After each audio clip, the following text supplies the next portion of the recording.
Hey everybody, you are tuning in to the Canary Guy News Talk live stream pre-stream. Good job being here, everybody. You did it. I forgot we were live, and now we are. So thanks for being here. You know the drill. As usual, go to CanaryCry.Party. Check out everything you need to know.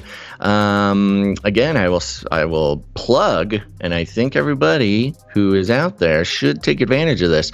We are running a promotion on the CanaryCry supply drop. That's CanaryCry.Supply.com. The Multiverse Communications Codex ARG. Filled with art from Dame Alia, the Skillet Nation, and microfiction written by producer Runk Smash. It's an awesome podcast companion game, live stream companion game. You're going to love it. It was in the first supply drop. We want more people to enjoy this. It just needs to be out there. It's such a beautiful piece of work by beautiful producers of the show. And if you sign up for the supply drop at CanaryCry.Supply.com, we'll just send it to you immediately. Usually if you sign up, you don't get, something until the next quarter shipment, but we'll just send you this immediately, because the clues are going to start rolling here in the next few episodes, and we don't want people to miss out.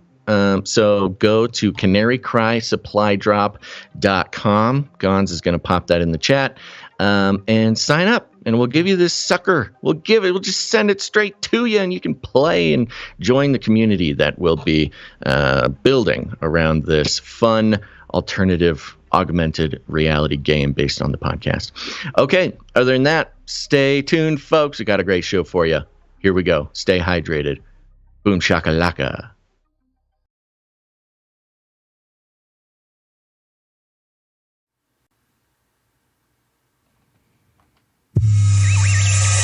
The world is getting crazier. People are acting more and more insane. The end of the world is tomorrow. Tomorrow. There's only one thing to do when the world is falling apart. Listen to Basil and Gonz as they discuss this week's news and events through the lens of Bible prophecy. You are listening to Canary Cry News Talk.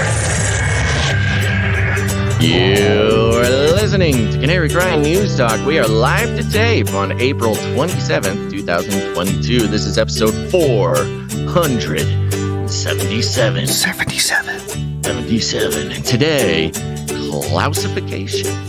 Razzle dazzle, I'm your best buddy Basil. And my name is Gonz, your favorite Asian provocateur for Christ. Welcome to the podcast, where we bring you the best news, which is the gospel message of Jesus Christ, while reporting the egregious with a well-rounded, biblically grounded take on world events.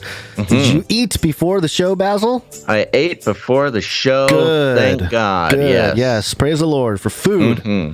And you're bringing that up because on today's show, we're going to be getting a beautiful review of some of the food supply issues that we can look forward to in the near future, thanks to our lead set of stories there regarding to the Great Reset. Also, some more New World Order updates. Again, this is a great time to comprehensively review what the New World Order means and how it's been expressing itself recently. Of course, Flippy will pop in for a little hello. We've got some politics. What's Biden up to nowadays? And what does that have to do with the midterm elections? Ukraine, Russia, update. You don't sanction us, we sanction you. Of course, some pretty big COVID and vaccine updates, CRISPR, and to round out the show, Antarctica, another connection with Rice University we're going to be digging into just a bit. Yeah. But you know what time it is, Gonz. It's time. We need a great reset. Learn to use the dark side of the Force. Sorry, Klaus was cutting you off there. No, I thought the timing was perfect. Now you are cooking. Can I get 2 hamburgers? Yes, sir. With French fries? Yes, sir. What about an omelet? Sure. Got a couple eggs. I'm hungry. Reaching back into some old jingles, food jingles. Love it. This is UPI.com, and it was reported this morning. Meat producer recalls 120,000 pounds of beef after finding E. coli strain. Mm-hmm. Oh yeah. So the food itself, the meat itself, has its own pandemic starting.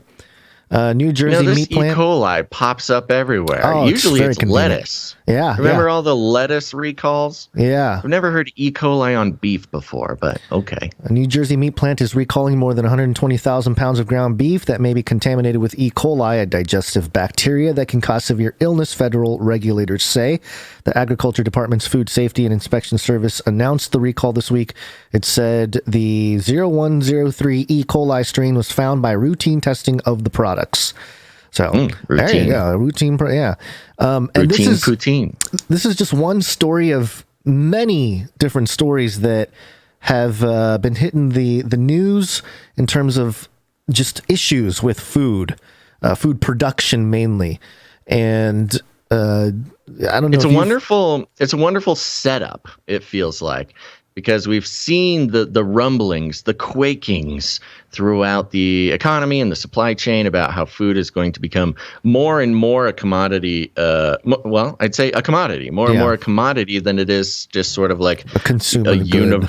Universally accessible product set of products. Yeah. Especially in the U.S., where we are generally not without access to food in most places, to most people, unfortunately not universally. But we have the opposite problem. We have the obesity problem here in America. Food, right.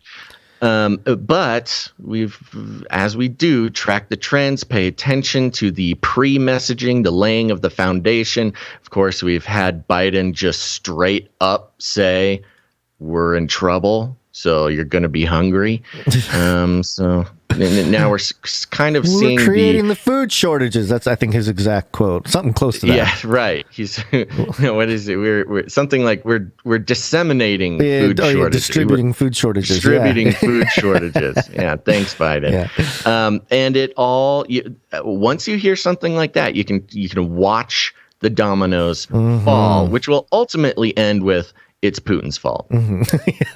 It's Putin's fault. And so a couple weeks ago, The Independent, through Yahoo here, had a headline: Ammonia explosion risk at California food plant fire prompts evacuations.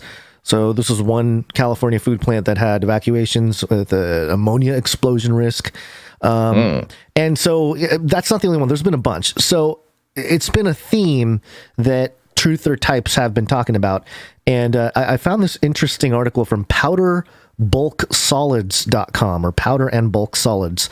And the headline, the headline. What is this outlet? It's some distributor of industry of powder and bulk solids. They distribute powders and bulk solids. Yeah. I got it. Wow. Their headline here: rumor of food processing plant fires, quote unquote, trend spreads. And this is the level of reporting these guys are doing. Rumors. Fact-checking website Snopes issued a report this week dispelling an online rumor circulating that asserts there is an ongoing, quote-unquote, trend of suspicious fires at food processing plants in the United States over recent months. Social media users and a number of websites started to spread the theory in April 2022 after several major blazes at food facilities made headlines. Okay. Quote, this claim was used by some to push the notion that nefarious forces were attacking these facilities in order to create a food shortage, Snopes wrote. Quote, when we examined this rumor, however, it quickly fell apart upon scrutiny. Now, there's already the straw man built right there, that their nefarious forces were attacking these facilities in order to create food shortages. That's the straw man, okay? Yeah. And then the article goes on and posts a bunch of tweets with people saying a bunch of stuff. It mentions AmericanFaith.com, a Christian website, telling readers, quote, most of the incidents have shown no foul play after investigation. The trend presents a curious string of events across the country, which is, a reasonable sort of take on the whole thing. It is curious. Yeah, it is curious. But it gets more specific. When Snopes started looking at examples of food processing plant fires included in various articles and social media posts on the quote-unquote trend, they discovered that none of the incidents mentioned were linked to suspected arson, and that the majority of fires did not significantly impact production at the facilities. So again, just because there wasn't an arsonist involved doesn't mean that there's a greater agenda at play here. I love it's crazy. I love the fact-checking industry. It is just so laughable. This is a quote from Snopes. When we searched for news articles about fires at food manufacturing plants in previous years, it became abundantly clear that this was not a new trend. No, it's been happening forever. They've been basically agreeing with this idea that the food shortage agenda has been at play forever. Yeah, right. It's a long-term right, play. This is nothing new. No, it's not. And I love this end part here. Powder and bulk solids commends Snopes for playing a role in squashing this rumor and helping to increase awareness of the realities of industrial fire safety. Commends Snopes. Oh, wow. Okay. Love all right. it. Thanks, powder and bulk solids. Then there's foodprocessing.com doing similar work here. And the headline's a little bit different. This one says, again, foodprocessing.com, the magazine of the food industry. FBI warns farmers about cyber attacks. ... Not about food plant explosions. They're going to hack the beans. They're hacking our corn, man. In one of those conspiracy-fueled fake news stories, the FBI this month did indeed warn farmers and agricultural businesses about cyber attacks, but it did not draw a connection between cyber terrorism and recent fires at American food plants. I love how they just continuously build straw men to tear down. That's the only way. That makes me think that there are hackers hacking these plants, setting it on fire. Setting it on fire, right? Yeah, exactly. Yeah. So you get some sort of automated, processing machine. It's probably all robots in there, And it just takes a little tweakarooski, turn up the heat on the old bean fryer, and booyah, the whole place goes up. Yeah. So you could do it from anywhere in the world too. I'm surprised they're not blaming this on Russia. Well, maybe that's the next step. It's a matter of time. Well, the only way they are going to admit to any kind of cyber security breach or some kind of cyber attack that resulted in these fires is to blame Russia. So they have to get all their ducks in a row before they start rolling out that narrative, right?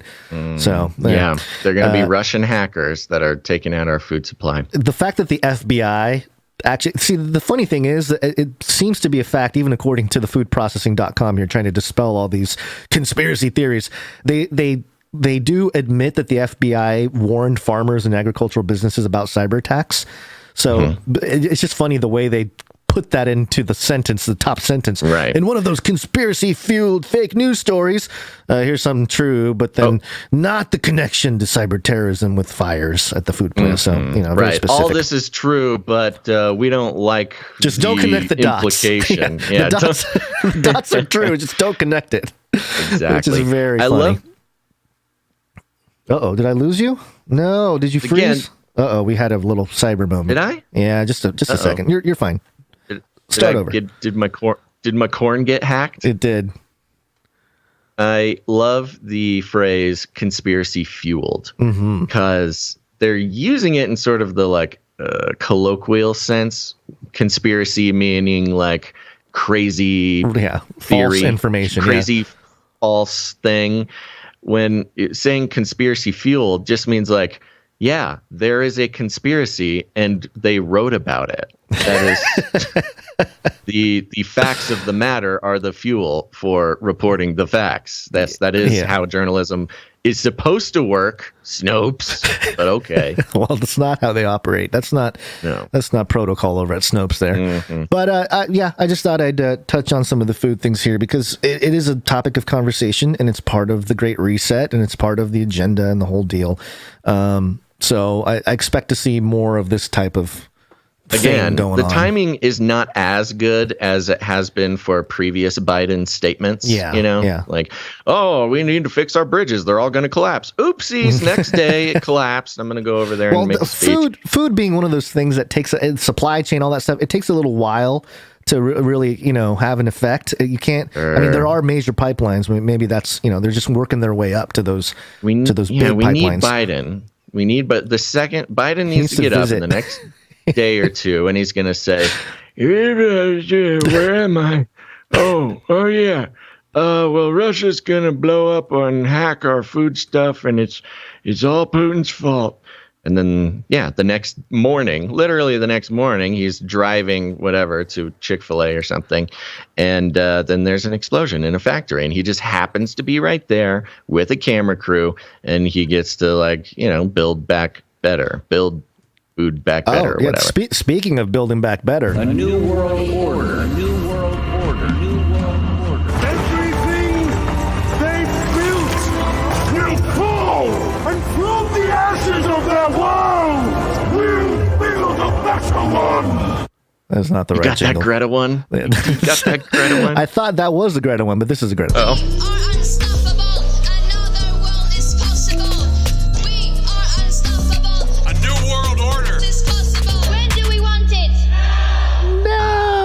CNN Politics exclusive. Top U.S. general tells CNN global international security order is at stake following Russia's invasion of Ukraine. Here it is. Has that increase in military support, in your view, increased the danger of direct conflict between the U.S. and Russia? This is Mark Milley, by the way, and pay attention to the background noise. Yeah, I actually think it's the opposite. I think that what's at stake here is much greater than Ukraine. What's at stake is the security of Europe. This is the greatest challenge to the security of Europe since the end of World War II. And indeed, you could easily make the case that what's at stake is the global international security order that was put in place in 1945. That international order has lasted 78 years. It's prevented great power war. And underlining that entire concept is the idea that large nations will not conduct military aggression against smaller nations. And that is exactly what's happened here, an unprovoked military aggression by Russia against a smaller nation. So if this is left to stand, if there is no answer to this aggression, if Russia gets away with this cost-free, then so goes the so-called international order. And if that happens, then we're heading into an era of seriously increased instability. So right now, now is the time, and right now is the opportunity here to stop aggression and to restore peace and security to the European continent.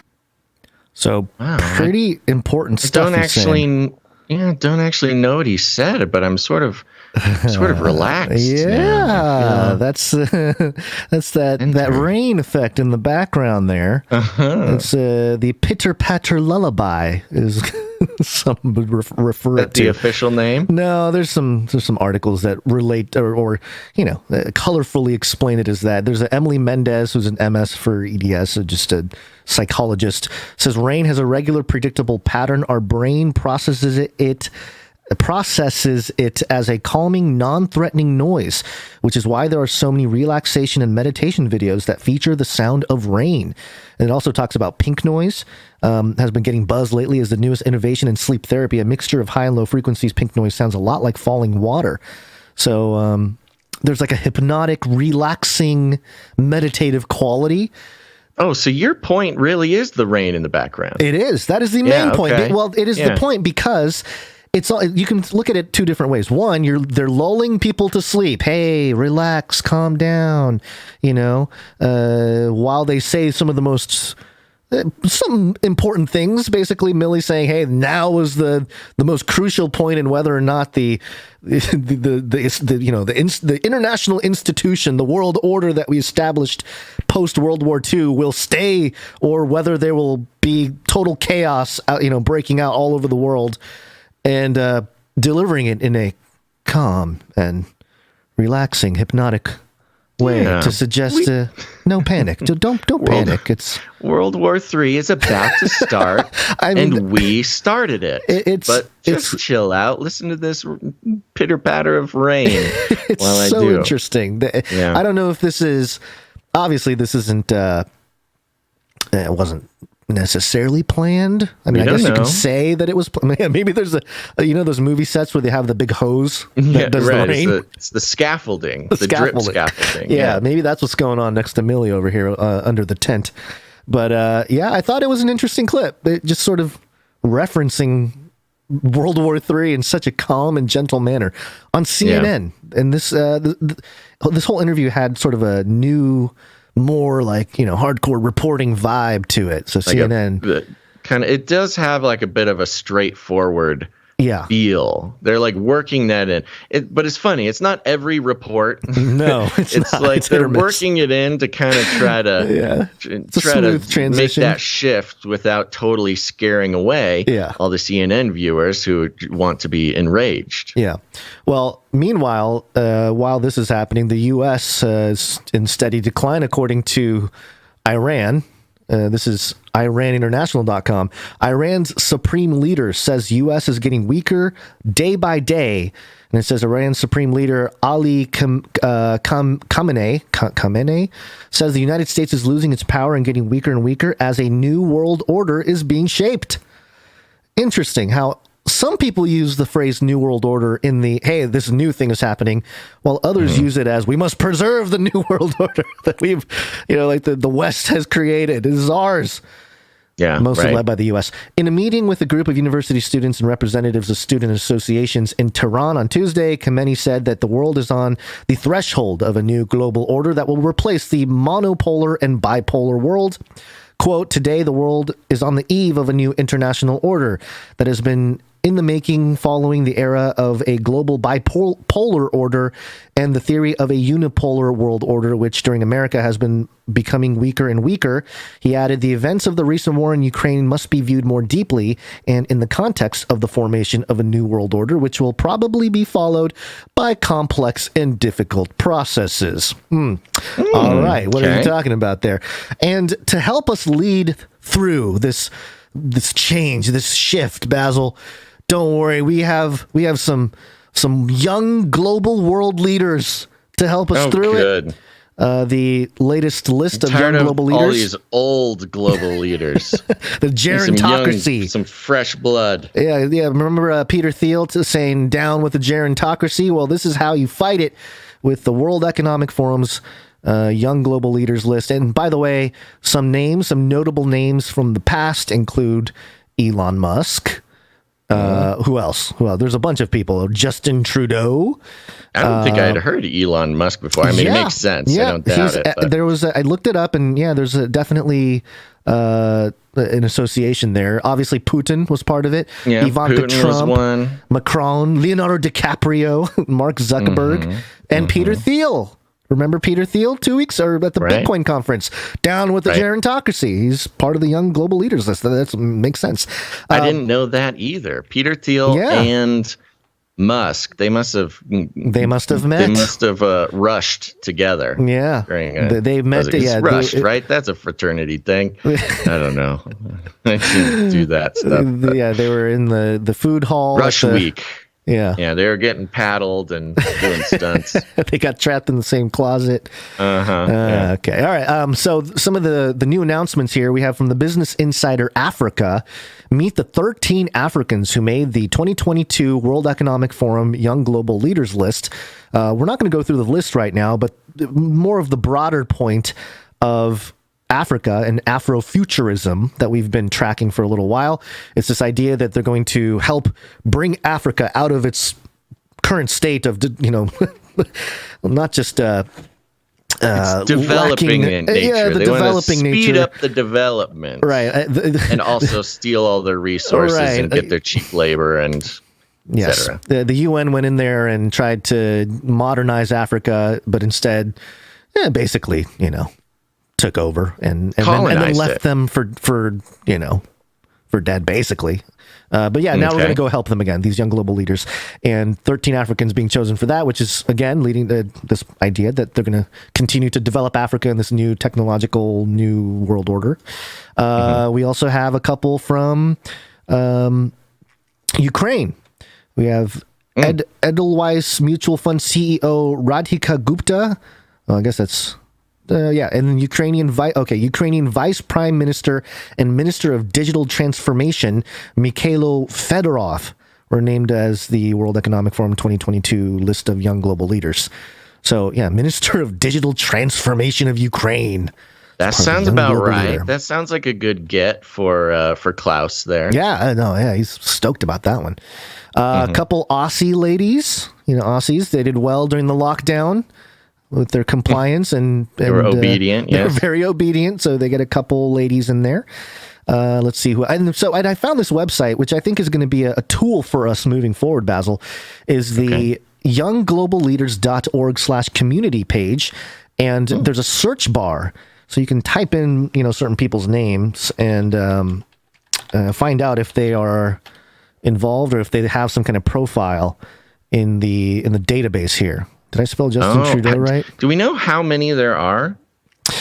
I don't know total. I know that they've had people chosen for decades, since like the 80s or something. Yeah, right. So, but you hear that somebody was a young global leader. Like Putin is no longer, allegedly. Right. Don't worry, everybody. I just typed into the search bar Gonzo Shimura. He is not on the list. Oh, good. Thank you. Yeah. No, haven't gotten a letter from Klaus yet, so looking forward to that. So if you go to the Young Global Leaders website here, it talks about who with the World Economic Forum's mission, we seek to drive public-private cooperation in the global global public interest. We are united by the belief that today's pressing problems present an opportunity to build a better future across sectors and boundaries. Yeah, that's across boundaries. Yeah. Don't cross boundaries. No, they're only allowed to do it in the name of the global public interest, right, and it's for their own good. Yeah, it's for their own good. Yeah. I'll violate your boundaries, world, because it's for your own good. Yeah, that doesn't sound like a problematic way to think about it. Yeah, and I came across the leadership here, and obviously Klaus is there, founder of the Forum of Young Global Leaders. And next to Klaus, and I think I might have known this just sort of coming across the info, but I did a little more of a deep dive. Nicole Schwab, I'm guessing, is Klaus's daughter. I don't think it's his wife. I'm guessing. Can we figure it out? His wife. We shouldn't guess.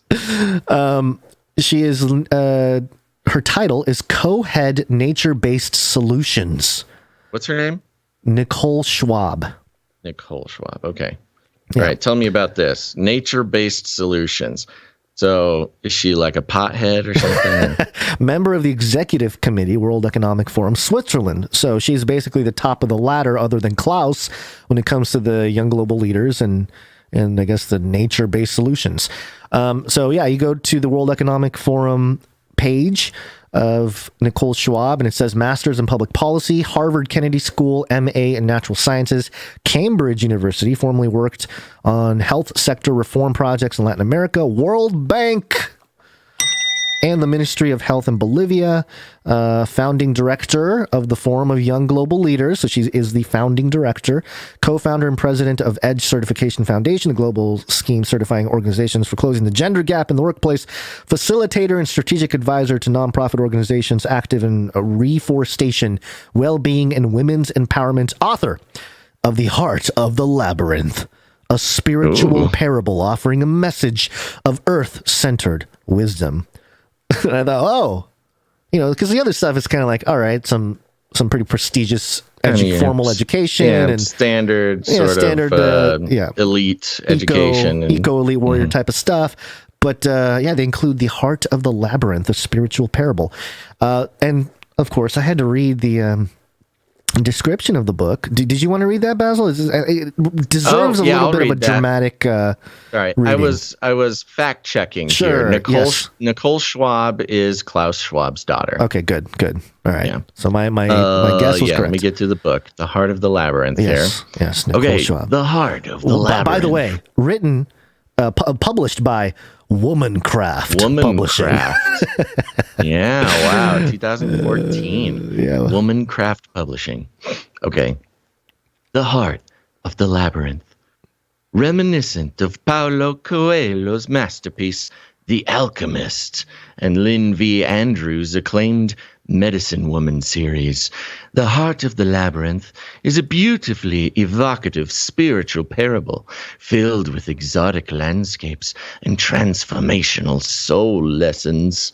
As everything she thought she knew about herself disintegrates, her health, career, family, and identity, Maya embarks on a journey of discovery to the land of her ancestors.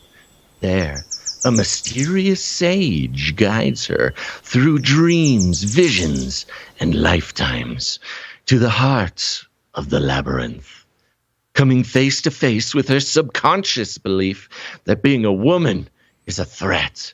She understands that to step into wholeness, she will have to reclaim the sacred feminine fire burning in her soul. What is at stake far exceeds her individual life. With it sits the fate of the earth herself, waiting for the priestess to be reborn.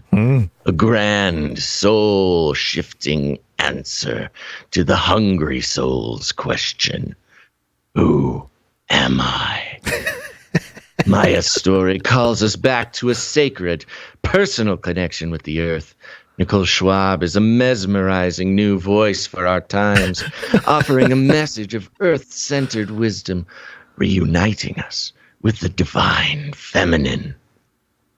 Nicole's work is in the tradition of many spiritual teachings, using story or parable as a vehicle for transmitting profound truths direct to the soul.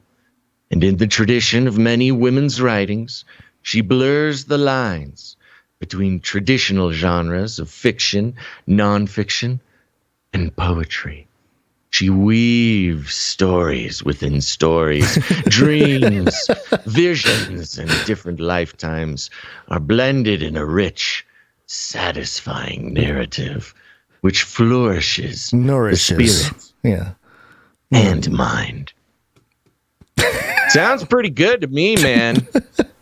This is the lady handpicking your next presidents, world leaders, world bankers. Yes, the young world leaders are being chosen by this. These are the next presidents of countries and political leaders and cultural leaders and stuff.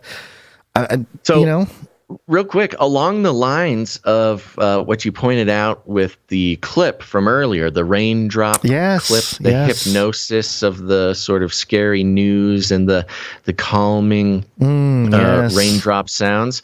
Nicole Schwab is a mesmerizing new voice for our times.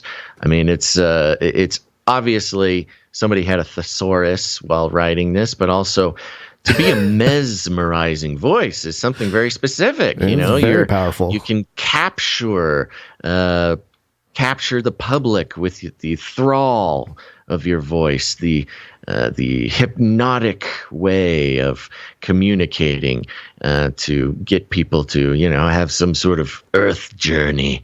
To have a mesmerizing voice is a very good quality for somebody who's sort of in charge of guiding the elite power structures of the future. Yeah.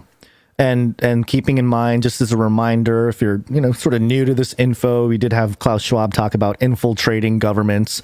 And no, not infiltrating, penetrating. Penetrating. Not a good enough reason to use that word. And also, his feminist daughter, I wonder what she thought of him using such a sort of evocative word. Maybe that's what she's rebelling against. Perhaps. So, yeah, there you go. There's a lot of stuff. There wasn't like one story, but I thought it was an interesting journey to go from to tie it all together. Sort of the World War III narrative tied in with the organization, the institute that nobody voted for and nobody put into power, at least in America here. We didn't vote for anybody to do this. Arguably the most powerful organization in the world that nobody voted for, is entirely funded by, secretive sort of, backroom deals, and is comprised of, quote unquote, the most important elites of past, present, and future. Yeah. So it's awesome. Yeah, there you go. Well, there you go. Just add another character to the list, I think we'll have to keep track of Nicole Schwab as she continues on her journey to, shape the world through the young global leaders. Yes, through the power of her womancraft. Mm-hmm. Well, speaking of new characters, Gonz, you know who's become a character in itself on this show? That is Wednesday. Oh, you're right. That is true. I wasn't ready for that. No, hold on. It is Wednesday, my dudes. Hey guys, know what date it is? It's Wednesday. It's time for CanaryCry News Talk. Yeehaw! It is Wednesday, my dudes.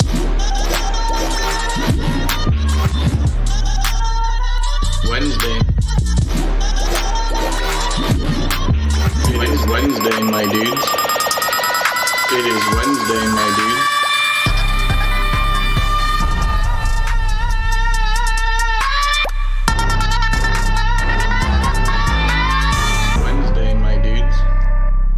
That's right. Wow, what a nice little exciting break we get to play all those jingles. And it is Wednesday, my dudes. It's WMD, and that's very exciting. Do you have any personal notes that we need to know that may give us better understanding about what we are to expect from you, Gonz, this show? No, just continued lack of sleep is always a thing, but it's a theme. That's my theme. It is important to keep in mind when sort of analyzing your performance. It's true. If I say something crazy, you can always ask the question, how much sleep have you gotten, Gonz? Yeah, it's like the Twinkie defense. Yeah, do you know the Twinkie defense? No, I don't. What is the Twinkie defense? Yeah, the Twinkie defense. I forget the exactual court. Exactual. Wow, that is a new word. There you go. That is a cool word I just invented. Actual and exact. Exactual. Yeah. Exactual. You got to remember that. Wow. I didn't even the Twinkie defense. I forget the exactual court case it was, but it was an actual legal defense that held up in court that this person committed a crime, and they committed the crime because of the effects of eating a Twinkie. Oh. He was out of his mind because of the chemical, effect of the Twinkie on his body. Yeah. I like that. That's a good... it's just having... Oh, no, I need to know. I need to know the rest of this. Responsible for a child. Okay, good. You're back. Is a good defense for a multitude of crimes. Yeah, good. I'll try to use that with the wife, too, If she says that I say something crazy, I'll be like, I had a Twinkie. I got a Twinkie. It's the Twinkie defense. Yeah. For me, no, I don't think I got anything interesting. Just been hitting the gym again. Popped on a couple of the... been popping on some of the Canary Cry audio producers dubstep during the strong boy times. It's not workout, it's strong boy training. And gets me pumped, man, gets me going. I literally woke up. I opened my eyes this morning and was singing Lint Trap, the Lint Trap song. I was going to say that's the one that's been in my head too. Yeah, it's just the first thing I did when I opened my eyes was sing the Lint Trap song. So that's about it. So I'll just be thinking about the Lint Trap song. Maybe we should add that to the mixtape at the end, if you don't mind. Yeah, that's fine. I'd love to hear it. All right. And with that, Gonz, I think it's time we thank some of our executive producers. Executive producers. That's right. We're on the value for value model, folks, which means we take no corporate money whatsoever, which means your independent media here at Canary Cry News Talk is completely devoid of corporate influence. Yes, I'm not going to go into it. You get the point. But those who receive value from the show recognize that independent media in its truest form is only possible when that independent media is completely disconnected from corporate interests. And when you're trying to sell underwear subscriptions for, some company, it's really easy to get hooked on that sweet, sweet corporate money and start self-censoring and talking about things that you wouldn't talk about or not talking about things you would talk about. Yeah, you get the point. We're completely listener produced. Someone's going to deconstruct your logic there, and we might have a video. There. I think it was there. I think you're okay, but just yeah. If you map it out, it may not be as linear as you were hoping. But yeah, go on. Those producers who come in with the most enthusiastic producership amounts. We call them executive producers, and we want to thank them here at the top of the show. Are you ready? I'm ready. Okay, big ol' shout out to executive producer Jason H. Jason H. Thank you very much. Thank you. Yes. Thank you very much to executive producer Redbeard is back. Redbeard. Thank you. That's right. And executive producer Kathleen G. Kathleen G, thank you very much. Wow, 3 executive producers. That's awesome. Mm-hmm. I'm gonna give them the jingle. Where'd you find this? That's right. Thank you very much to the executive producers of this episode of Canary Cry News Talk, episode 477. We'll be reading some notes and thanking them again later on in the show, and thanking the rest of our producers. They are the people who recognize that it's the only way we're going to survive. So if you are out there and you get any value out of what we do, why don't you participate in the value for value model? It's a new breakaway economic system that is not connected to the traditional funding structures that have bred and raised such a sort of manipulative and corrupt economic system that loves to use subtle manipulations to your psychology for their own diabolical purposes. So if you appreciate that and enjoy the show, head on over to CanaryCryRadio.com/support. CanaryCryRadio.com/support. That's right. And you know who else is breaking away from the old world order, Gonz? Flippy update. Do you want fries with that? That's right. It's Flippy. Flippy is our colloquial name for the disembodied robot arms that are taking our jobs, enslaving our children, and flirting with our spouses. We use talking about Flippy as a way to explore all the new, fun, and exciting ways the robots are taking over the world, and just how there's nothing we can do about it. Today's Flippy update is just a fun one. We're just going to have some fun, Gonz. It's coming from an outlet called publicistpaper.com. Which is not an outlet I was familiar with before this Flippy update, nor should it be an outlet that anybody should familiarize themselves with more, because it's a bad outlet, and I'll show you why. But this does also tie in another one of our favorite topics on the show. The headline is Antarctica Robot Explorer. Ooh. Who proposed this idea? It's cold, Basil. It's cold. Antarctica, go burn.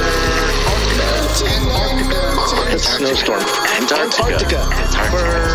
Ice. Scientists are penguins. Antarctica, they're opening the abyss. Antarctica Robot Explorer. Who proposed this idea? just wait. Are you looking for information about the field of science and technology? Okay. Sorry. It's such a random starting sentence. I thought I was reading the wrong one. Are you looking for information about the field of science or technology? Have you heard of Lorax in the past? Yes. It's a well-known instrument in the United States and Canada due to its incredible capabilities. Wait. So the children's... It was designed to study how the Broadway works in Antarctica. Antarctic sleet plate. It's a sentence. You understand yet, Gonz? Sleet plate. That is one study. Yes, that is a full sentence. Antarctic sleet plate. Well, hold on. If you're not understanding yet, let me help you. If you are looking to assess the capability of autonomous wayfinding in snow conditions, then they should be aware of the machine in greater detail. Well. There are many motives. Gonz, don't laugh. This is very serious article. Okay. There are many motives behind the creation of this amazing device. This Antarctica Robot Explorer will answer a variety of questions regarding Antarctica. Oh, okay, good. Glad. Let's learn more about the program in greater detail. Okay, let's get to it. Yeah, they really set us up, and let's see if they can knock us down. What all can this explorer reveal? Lorax is designed specifically to study the lives of the ice sheets of Antarctica. The lives? It is lives. They're alive. living. I didn't know they Gonz. were alive. I know. Well, it's actually kind of an important detail. I'll talk about more later. It is an exploratory device and the most recent method to manage the Broadway that counts the Antarctic glacier. One of the primary needs of this explorer to guide the positive aspects in the temperature of frost. It will not be... It will not... Stop it, okay? This is serious. It will not be able to see the active accents that run through the sleet. In the future, it will evaluate the amount of microbes that are present in the first 10 centimeters of sleet to determine the movements of microbes in Antarctica by the way of Antarctica Robot Explorer. Is this any clearer? I think the robot wrote the article. Who proposed this idea, Gonz? It is an experimental robotics program developed through the Robotics Association of Carnegie Mellon Institute, which was aided by NASA. One of the categories that aids in the Lorax drift, called Nomad, was analyzed in 2005. The Wanderer, in defiance of any human advice, and traveled for 14 kilometers on the frozen pond before it was able to return to its starting point. Thus, the test was healthy on the icy Muskoma Lake in New Hampshire. I thought we were talking about Antarctica. Yeah, no, we're in New Hampshire Okay, now. all right, okay. The drifts completed a 10-kilometer trail race, and also the crossed sleet obstructions were imposed on its wind turbine. This is the most uninforming but entertaining article I think we've ever had. This is the most crazy-making thing I've ever read.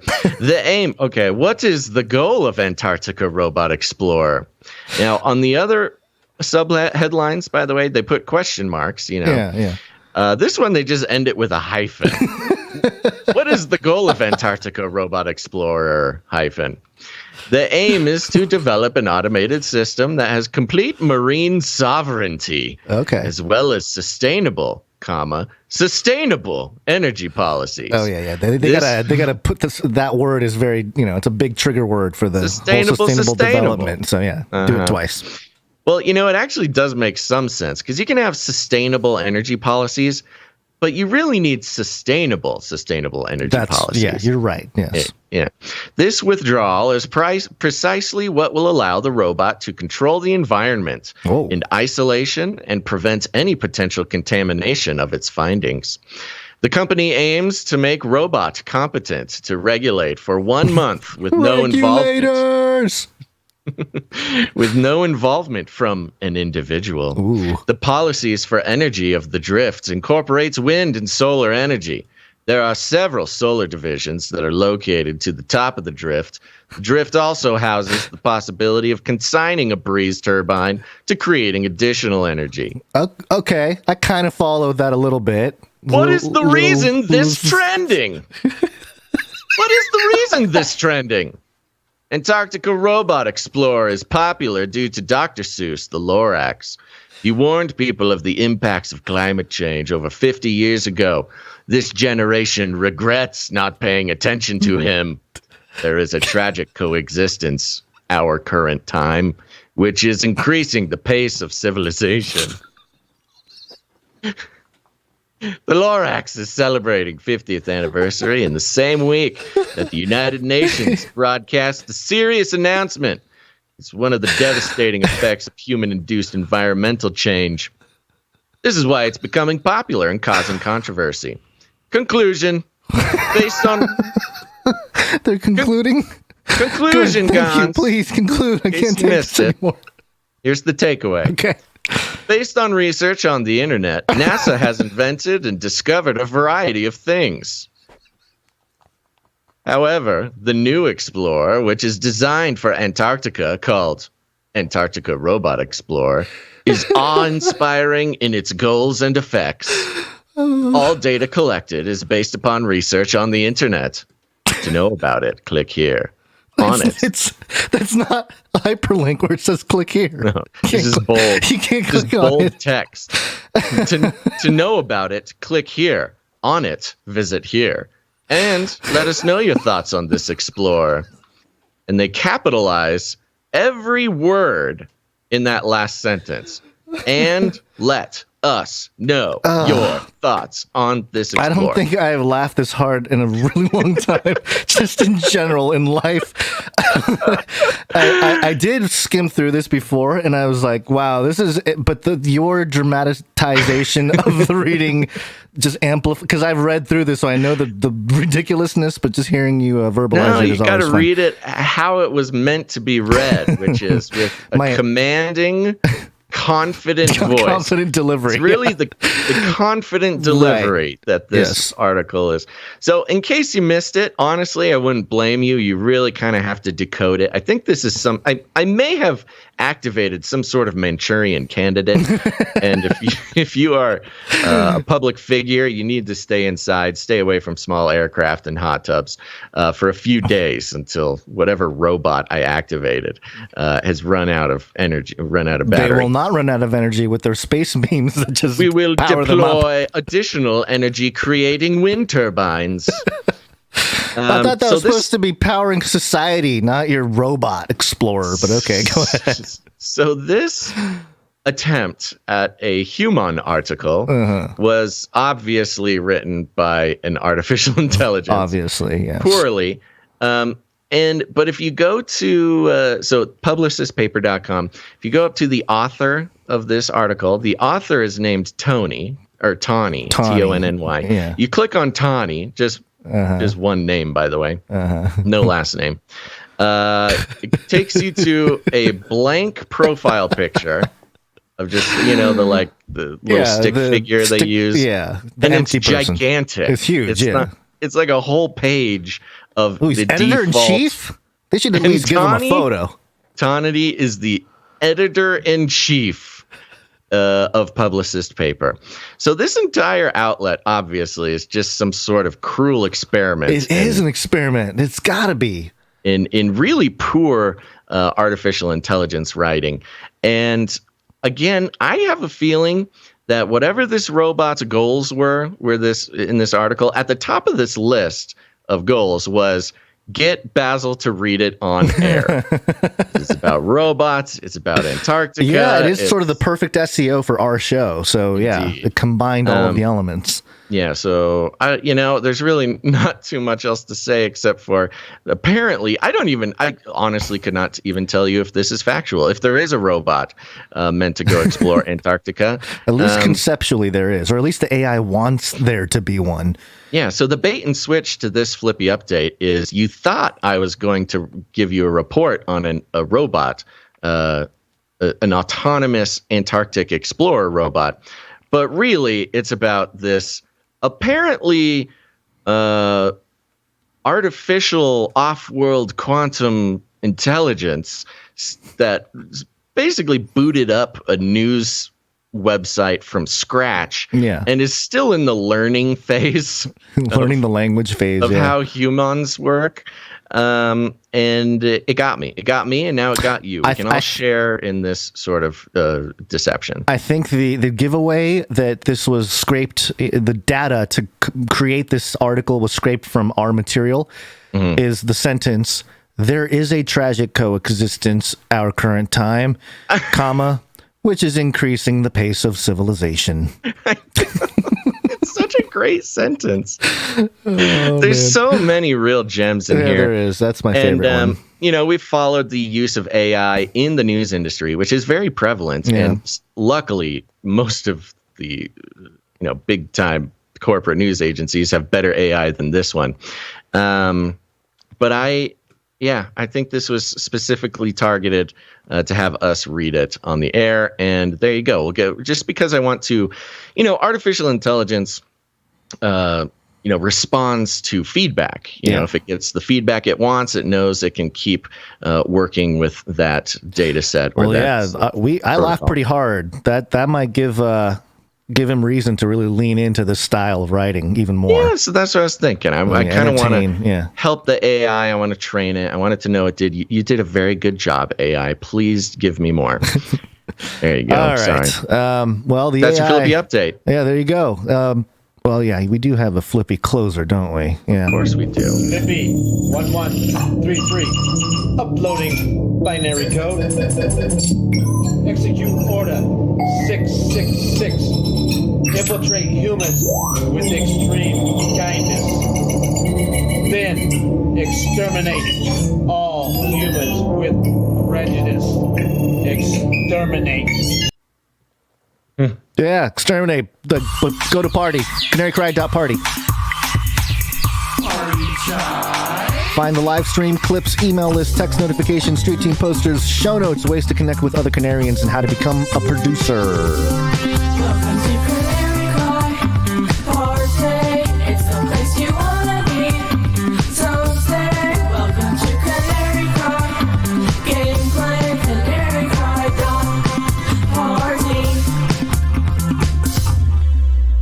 That's right. And while you're at it, go check out Ravel. Ravel is a podcast I do with Dr. Christopher Ryan Gates, where we explore scripture, society, and scandal. You can find it on all the podcast players, apparently, except for Stitcher. And there's 2 Ravel podcasts. The other one took our name explicitly and then sort of bragged about it.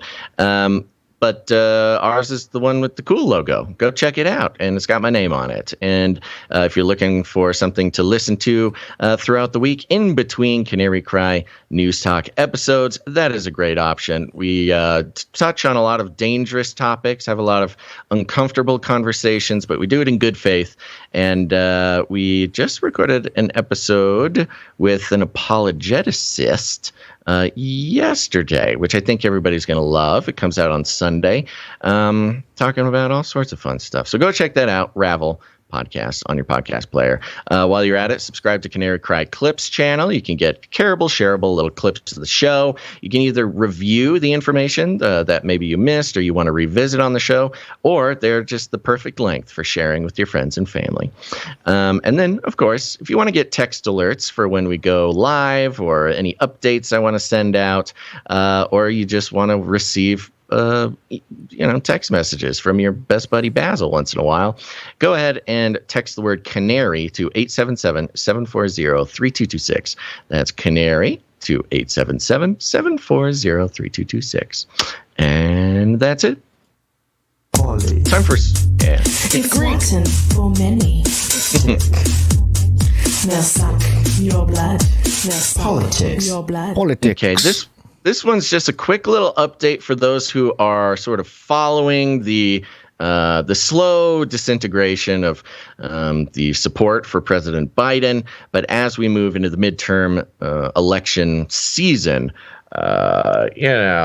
all those promises that he made to all of his sort of very passionate, progressive, liberal, radical Democrat young people who are just craving some communism. Of course, he was never going to do that, but it's time for another election season. So let's talk about it more. This is coming from Yahoo.com, mirrored from the Huffington Post, HuffPost.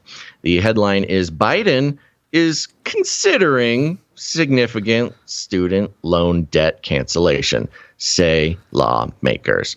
President Joe Biden suggested to lawmakers that he is not only looking at further extending the pause on federal student loan payments, but could also soon announce a broader cancellation of student loan debt.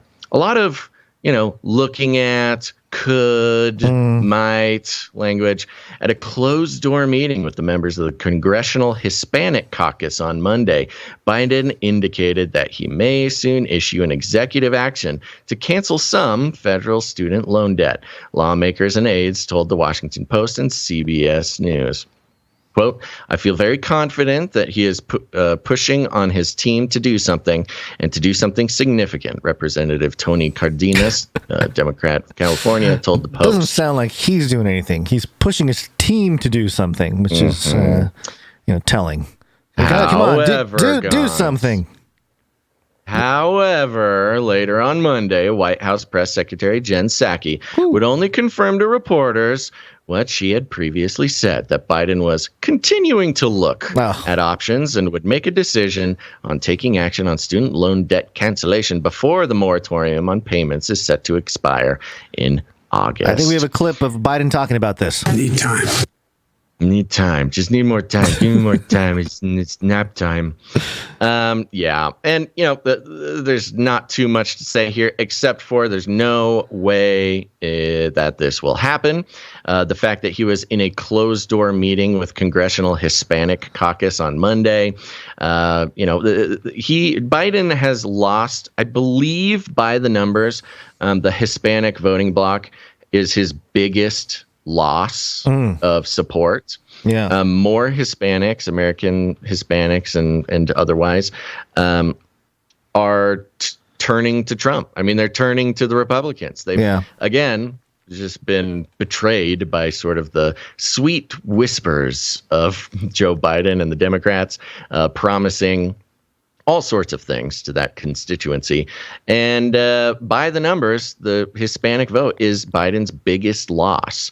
And so as midterms start ramping up, of course, he's just going to kind of say whatever he needs to say. And you know him, he says all sorts of stuff he doesn't mean. He kind of just says stuff. So I imagine that's what happened there, in hopes that the Hispanic caucus would turn around and use that as sort of fodder or ammunition to try to get Hispanics back on the side of the Democrats. But the wishy-washiness of really every single word coming out of Biden's mouth and Psaki's mouth should be a clue that they don't plan on doing anything for you, Hispanic voters. Yep. And this is just trying to get trying to save a little face. Same promises. Yeah. He could have done this at any moment, and he just hasn't done it because he doesn't want to. And no, because Ukraine. We got to send $800 million to Ukraine multiple times. Putin, man. Putin is. Sorry, Putin. I was going to cancel your student loan debt, but Putin just really hates students and loves debt, I guess. Putin hates students. That's I love that. We'll go with that. That's a good one. This is how they come up with headlines in the newsrooms. It's got a ring to it. There you go. Putin hates students and education, so we got to take care of that before we can take care of the student debt problem. Sorry, students. Meanwhile, in North Korea. North Korea's kind of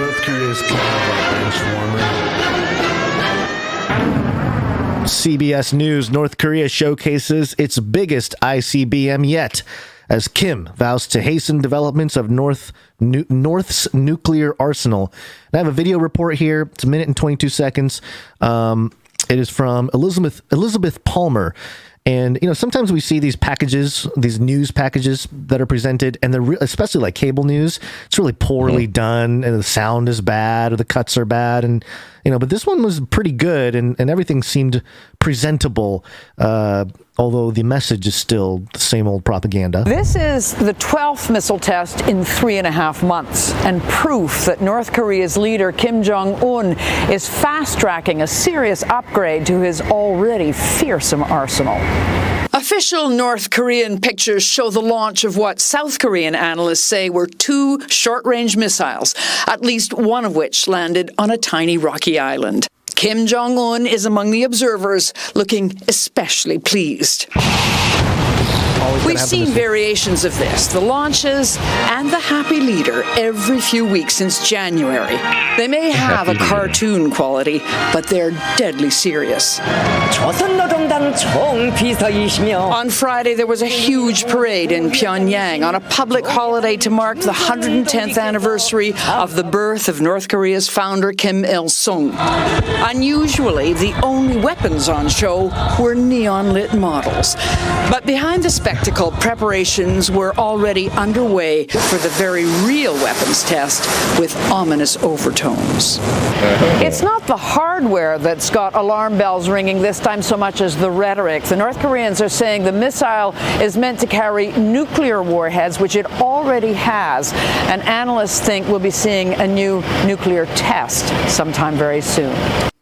They keep staying in the news, and I thought she did a great job of continuing to have North Korea as a piece of conversation. It's something to worry about with the nuclear threat. And yeah, she pointed out it's been in the news since January, and we've been pointing out too, like, what's the deal with that? But it seems to be, one of those issues where the intelligence agencies have control of the nation and they have control of the messaging going on out here. So, by the way, they showed like the the parade from Pyongyang, and I've seen this before, but I just wanted to double check on it. There's a tower. It's a big tower, kind of looks like an obelisk, and it's got a flame at the top, like a fire at the top. It's called the Juche. Right. I don't know how to say it. The Juche, the Juche Tower, formerly the Tower of the Juche Idea, and it was constructed. It's 66 feet high, by the way, with an illuminated metal torch at the top. The torch is always lit, kind of like Prometheus's flames. Of course. And associated with the tower, there's a 33-foot high, like 6 smaller figures that are 33 feet high each, that symbolize other aspects of the Juche ideology. Yeah, so it's basically an occult sort of power structure. Yeah, it's the whole thing. Yeah, the Korean version of the whole same old. And just as a side note here, because the report did mention South Korea, the South Koreans reporting that North Korea has certain weapons and nuclear weapons or whatever. Yoon, so South Korea has a new leader, Yoon. I forget his full name. What is it? Yoon Suk-yeol. And today he is meeting with World Economic Forum chief Klaus Schwab. He's meeting him today. He's getting inducted. But he's not the only person he's meeting today. He's also meeting the founder of the Heritage Foundation. His name is Follner. I'm trying to find his first name, Follner. And you know about the Heritage Foundation. You said you knew. I knew a little bit. I knew they were kind of a think tank. They're a big sponsor of NPR shows and things like that. They are they according to heritage.org, their own website here, their mission is to formulate and promote public policies based on the principle of free enterprise, limited government, individual freedom, traditional American values, and a strong national defense.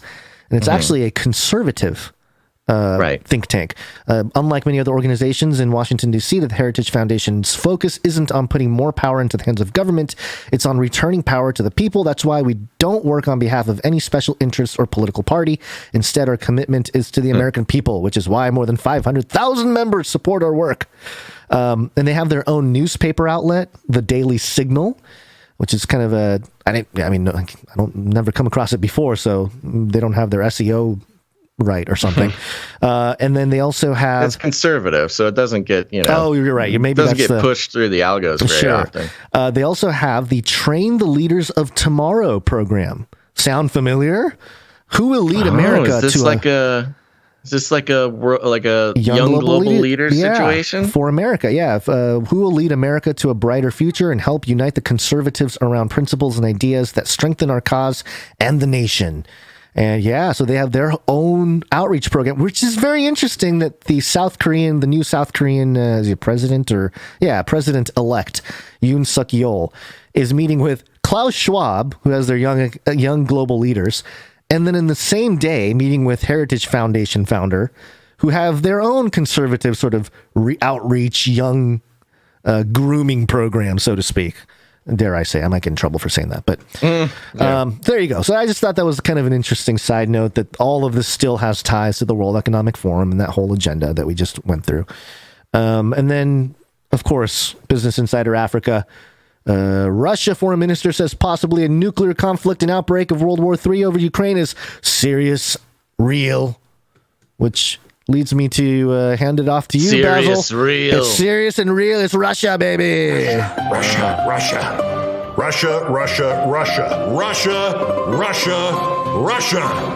And Ukraine. Fight for Ukraine. New world order. Okay, so there's kind of a theme of things that's been trickling in over the past few days.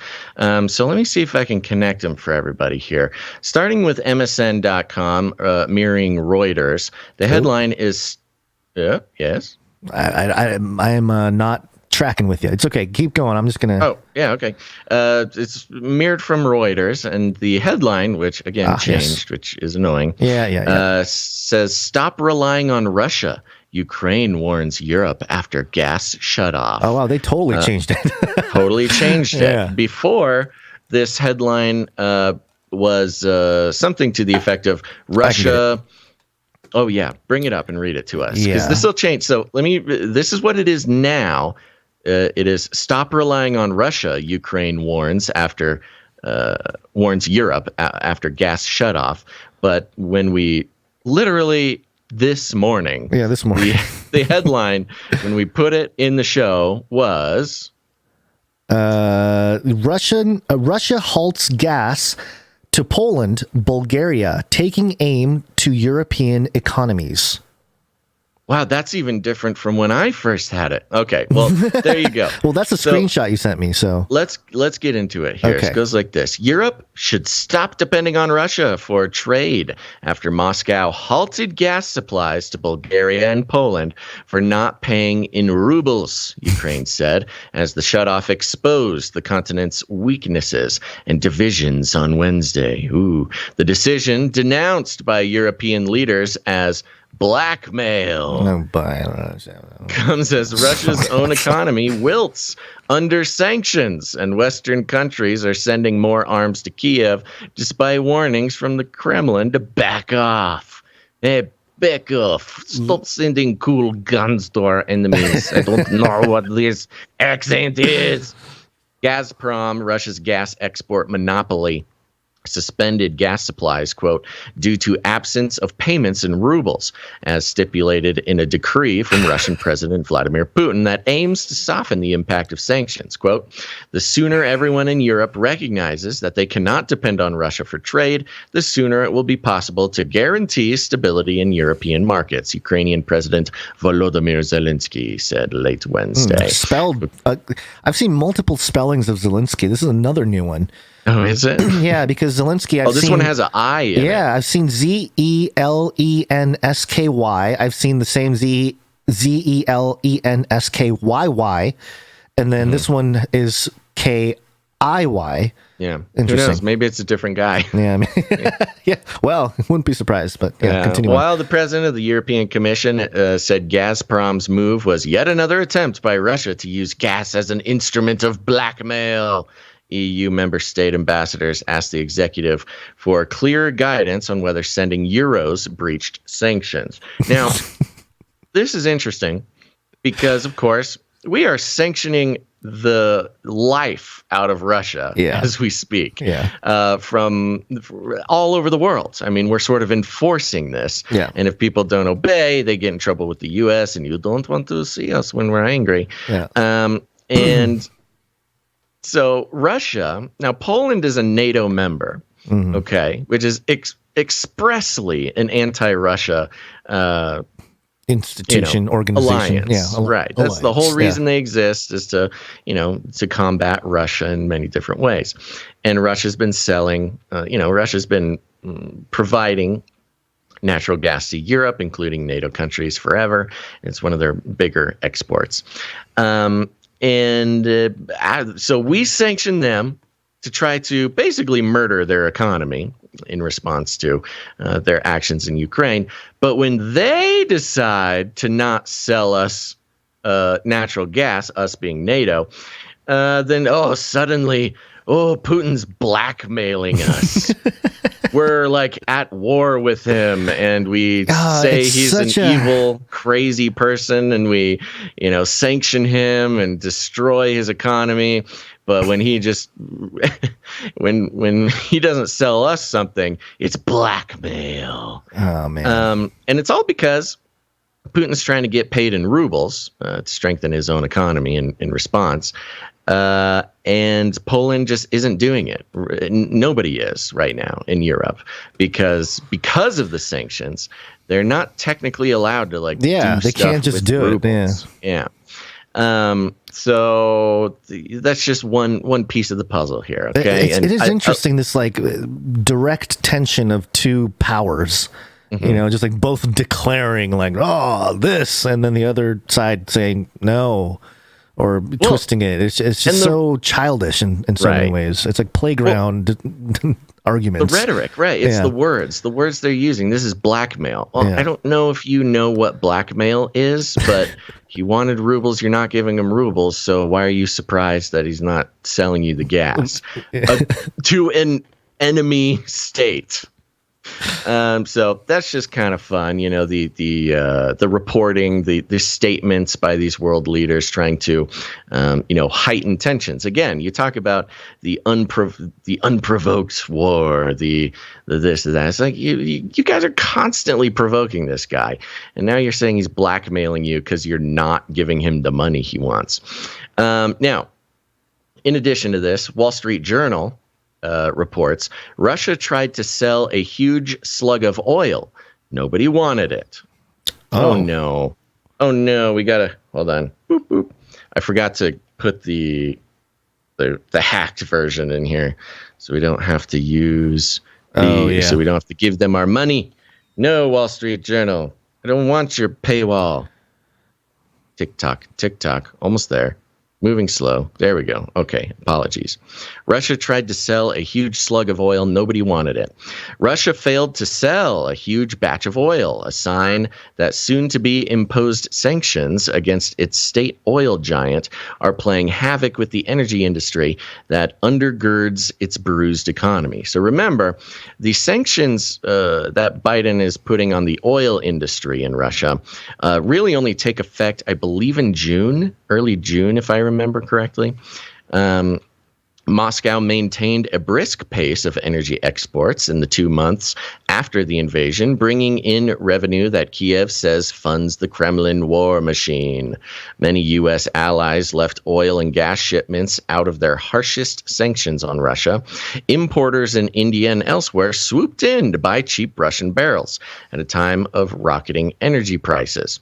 Again, it's kind of a fun, analysis. Yeah. The rocketing energy prices are because of the sanctions, which increase the prices of oil.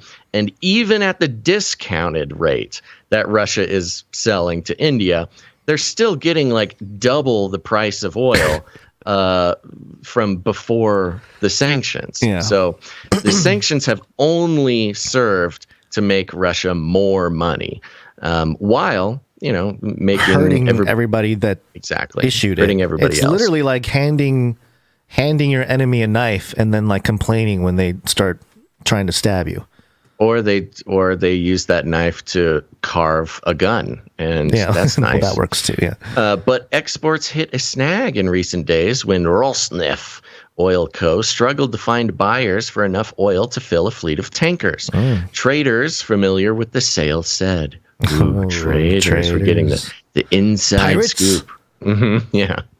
The producer, in which the government owns a large minority stake, love that term, large minority stake, had invited companies. Large minority stake is kind of like public-private partnerships. Exactly. Yeah. Had invited companies to bid for the oil last week, according to traders, and a document seen by the Wall Street Journal. A Rosneft spokesperson had no immediate comment. The problems with the sale give an early indication that European sanctions targeting Rosneft and due to kick in on May 15th, that's when it was, are starting to disrupt Russia's ability to move crude oil from oil fields to overseas buyers. The sanctions are less stringent than the full ban on Russian imports.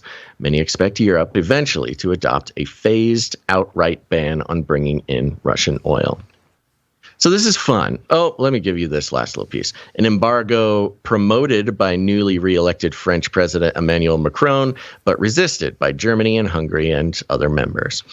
So on one hand, Russia is choosing not to sell gas to Poland, and von der Leyen calls it blackmail. Mm-hmm.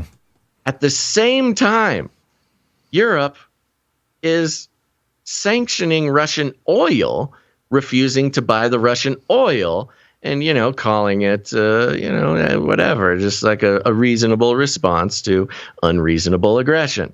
So the cognitive dissonance that it takes for someone in the European public to just to kind of understand what's going on is really intense, which, as we know, is the way that they like it. But when it comes to energy, it's really effective in controlling the population Because if they're, you basically make Putin the bad guy no matter what. You make their lives, you make the European citizens' lives very difficult, increasing the price of gas by refusing to buy. Increasing the price of oil, petroleum, by refusing to purchase from Russia. And then when Russia refuses to sell you the gas, it's also his fault. So we're building this beautiful, confusing case as to why everything is Putin's fault. Now, this is, we'll see if we can tie this in here. This is from NBCnews.com. U.S. Int'l helped Ukraine protect air defenses, shoot down Russian plane carrying hundreds of troops. It's coming from NBC. As Russia launched its invasion, the U.S. gave Ukrainian forces detailed intelligence. Oh, that's a hyperlink now. That was not a hyperlink earlier. Let's see what this is. Hold on, real quick. U.S. using declassified intel fight info war. Russia, even intel isn't rock. There you go. This is the article that we read a week or two ago, where NBC was basically giving away the game that everything you hear from Biden and European leaders is lies, but they're lies for a good purpose. For a reason, Which is to lie better and harder and faster than Putin, and that makes it okay. So in this article about the intel that we gave Ukrainians against, to shoot down this plane, they link it to, but we're also lying about this and everything else, which I think has a wonderful connection to the whole the energy crisis being created. I mean, it's a created energy crisis, which we all know here. As Russia launched its invasion, the U.S. gave Ukrainian forces detailed intelligence, lies, about exactly when and where missiles and bombs were intended to strike, prompting Ukraine to move air defenses and aircraft out of harm's way, current and former U.S. officials told NBC News. That near real-time intelligence sharing also paved the way for Ukraine to shoot down a Russian transport plane carrying hundreds of troops in the early days of the war, the officials say, helping repel a Russian assault on a key airport in Kiev. It was part of what American officials called a massive and unprecedented intelligence sharing operation with a non-NATO partner that they say has played a crucial role in Ukraine's success to date against the larger and better equipped Russian military. The details about the air defenses and the transport plane, which have not previously been reported, underscores why, 2 months into the war, officials assess that intelligence from U.S. spy agencies and the Pentagon has been an important factor in helping Ukraine thwart Russia's effort to seize most of the country. So this is a wonderful opportunity for, the CIA, the Pentagon, all of our intelligence infrastructure to kind of take credit. Where you'll remember, like a month ago, it was all about the strength and defiance of the Ukrainians, the scrappiness, the defense of their homeland. That's what's winning the war. Now we kind of get to come in and say, actually, we did it. That was wonderful. We did a wonderful job. Everybody should be very impressed with us, which again is confusing this role that we've been playing about, no, we're not at war, we're not active, we're just kind of giving them presents. But little by little, they are putting out this narrative that actually we are fighting this war. And at the same time, talking more about nukes and how that's very real. Right. So the narrative being set up here, again, thank you, NBC. Hey, we're lying about pretty much everything. But now we're kind of taking credit for the win. And, I hope Putin doesn't get mad at us for that. So that's very fun. Yeah. Anything to add? Not really. I think you sort of laid it out there. Well, and here's the kicker. Wall Street Journal again, which means we're going to have to jump over to the hackable zone here. Dang, I should have done this before. How much are you going to read of it? Because almost none. Okay. Almost none. This is just, the point is in the headline. Okay, yeah. And it goes like this. Boop, boop, boop. Loading. Oh, no. Well, I'll start with the headline while that loads. This is from the Wall Street Journal, and the headline, lawmakers prepare to tackle more aid for Ukraine in shift to long-term support. We're shifting into long-term support of the Ukrainian conflict. Okay. 2 weeks to flatten the curve, Gonz. All right. 2 weeks to flatten the curve. We need especially with the news about Israel moving off the dollar, putting some yuan, some digital yuan on their balance sheet. They need another They need another customer. Oh, exactly. Yeah. After getting out of Afghanistan, after countries all over the world dropping the dollar, easing back from the support of the American military-industrial complex, lawmakers, remember, lawmakers, that's Congress. Mm-hmm. Where over half of Congress has interests in financial interests in Ukrainian oil companies. Yeah. Surprise, surprise. Yeah. They prepare to tackle more aid for Ukraine and shift to long-term support. This was always meant to be a long play. This is the new military-industrial complex settling in for possibly another 20 years of war profiteering. Yeah.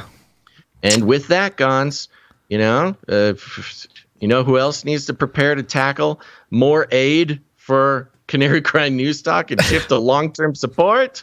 It's the producers. Let's take a quick break. Oh, no. Why is the break playing? I guess we're not taking a break. No, we are.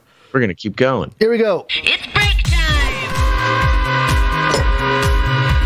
Come on, take a break. Yeah, and we want to thank everybody who is shifting into long-term support through so many different avenues to keep Canary Cry News be like the U.S. war machine. Long-term support podcast. That's right. Your stakeholders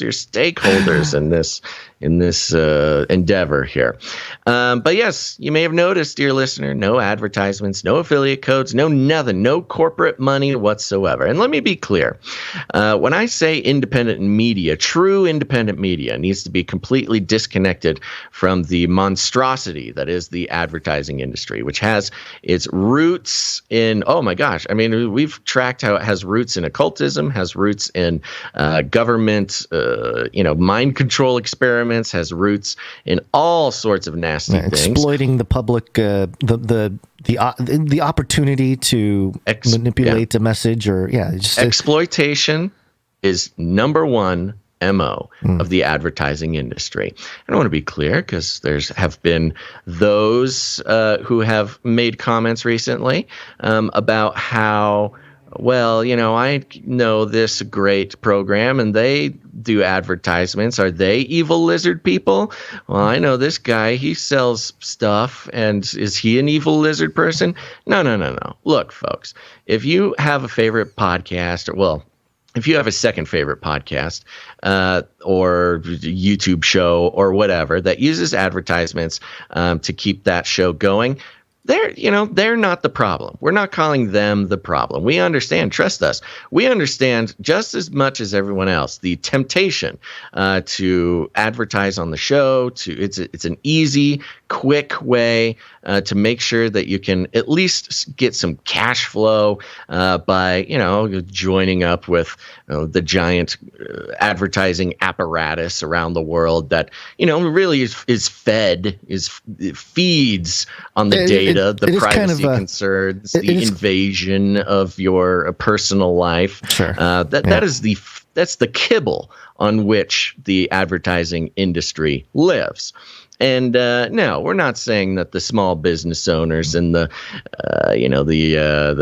podcasts and the guys who do advertisements on their show are the evil lizard people. No, they've just sort of fallen into the trap of becoming dependent on a system that is funded through nefarious intentions, like subtly manipulating your psychology to make you spend money that you don't have on things that you don't need, gobbling up, eating up all your data, your private information, the Facebook, Google, all the big data is used to propagate this idea that advertising is the way to support independent media. And we just don't agree with that. It's a principle that we hold, and sometimes principles are offensive to people.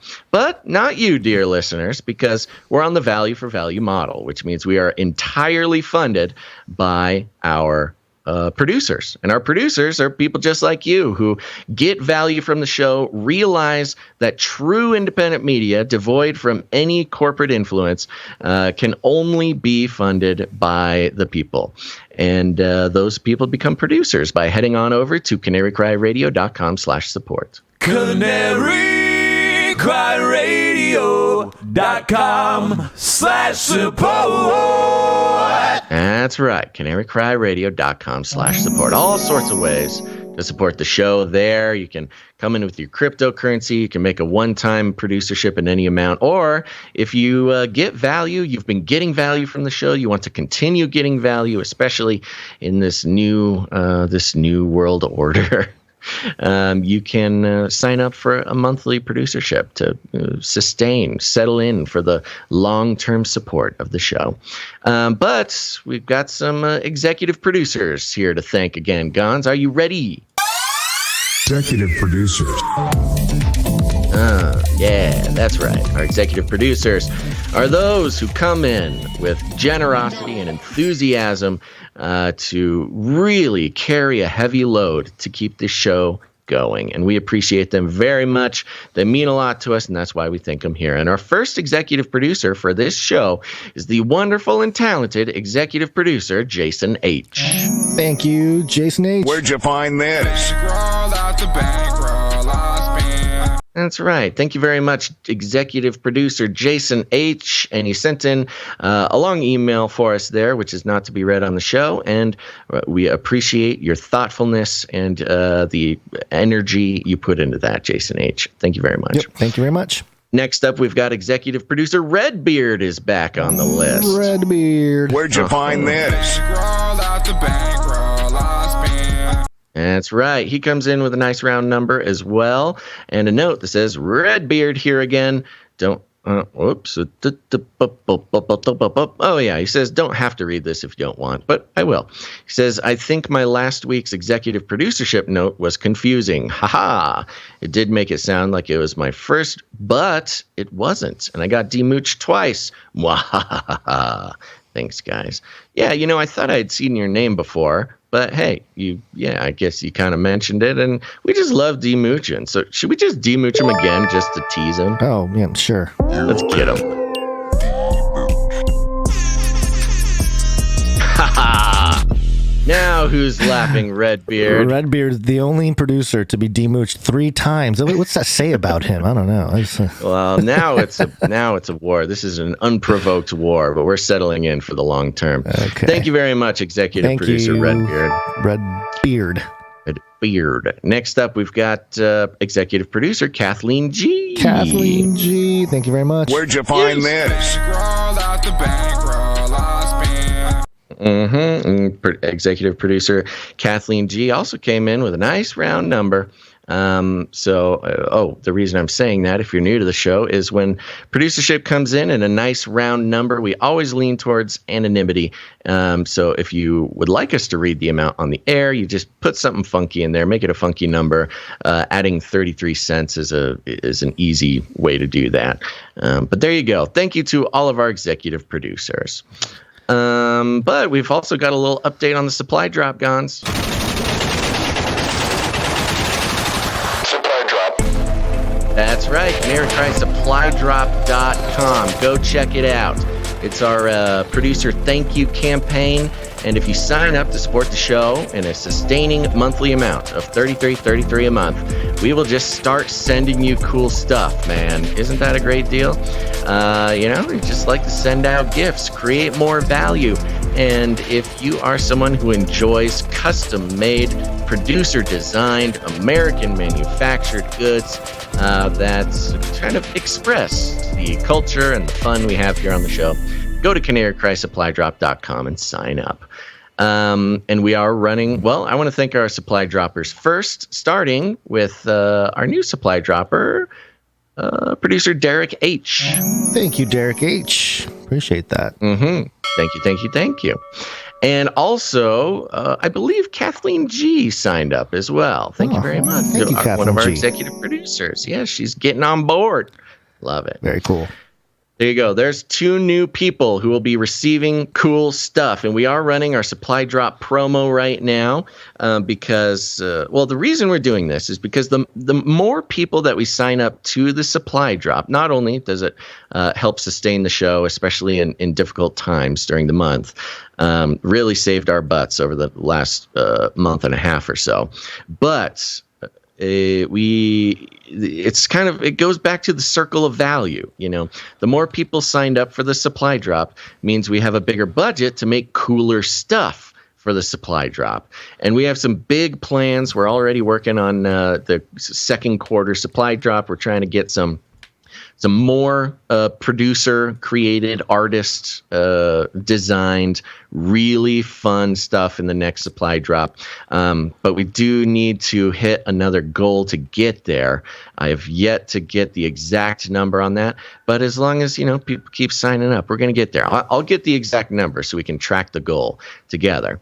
But we have a promo going until the end of May. If you sign up for the supply drop by May 31st, we will send you immediately the Canary Cry News Talk Multiverse. The Multiverse Communications Field Guide. It is a really fun ARG, augmented reality game that is a companion game to the podcast. Soon, you're going to start hearing secret clues and messages being transmitted through some sort of multi-dimensional, rectenna. And these clues are being collected and analyzed and decrypted by those who have received the Multiverse Communications Field Guide. They're on a mission, and it's very important that they complete their mission. And if you want to join in on the game, I think you really should. Go sign up for the supply drop. We will send it to you immediately, so you will start catching the clues and start playing the game. And it's a super fun piece, even aside from the game. Like, maybe you're not interested in that, but it's chock-a-block full of microfictions. Like, it's based on a series of microfictions from Runk Smash. There's like 30 of them, more than that. There's like 35 or something. So that's fun. It's got a bunch of art from Dame Alley in there. And I'm just very proud of it. And so I want more people to have it, and I want to get it out there. So if you sign up for the supply drop by going to CanaryCry.Supply.com, sign up, make sure to check all the boxes on checkout, and we'll send you this right away, and the game will start soon. So go do that. Okay, waiting for the supply drop. Waiting for supply drop.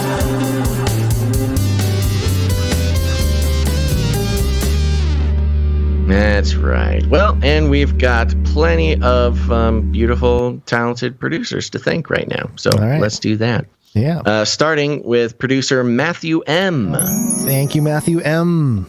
Yes, Matthew M comes in with a nice round number and no note. So thank you very much, Matthew. Thank you very much. Next up, we've got producer Jackie U on a 53 episode streak. Jackie U. Yeah, she's on a streak. Women rule! That's right. And Jackie U sent a little note that says, "Hey, it's WMD. It is Wednesday, my dudes." Okay. I thought we agreed we were playing the musical version because the original version hurts people's ears. Which version? There's two musical versions. Yeah, just alternate between them. That's okay. Good. All right. Okay. It is Wednesday, my dudes.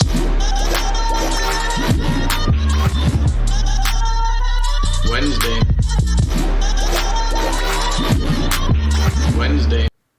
That's right. Next up, we've got LX Protocol V2, the producer bot, on a 24 episode streak. Hey. Comes in with a pocket full of sevens plus fees and a note that says, "It's Wednesday, my dudes. Be blessed." It is Wednesday, my dudes. It is Wednesday, my dudes.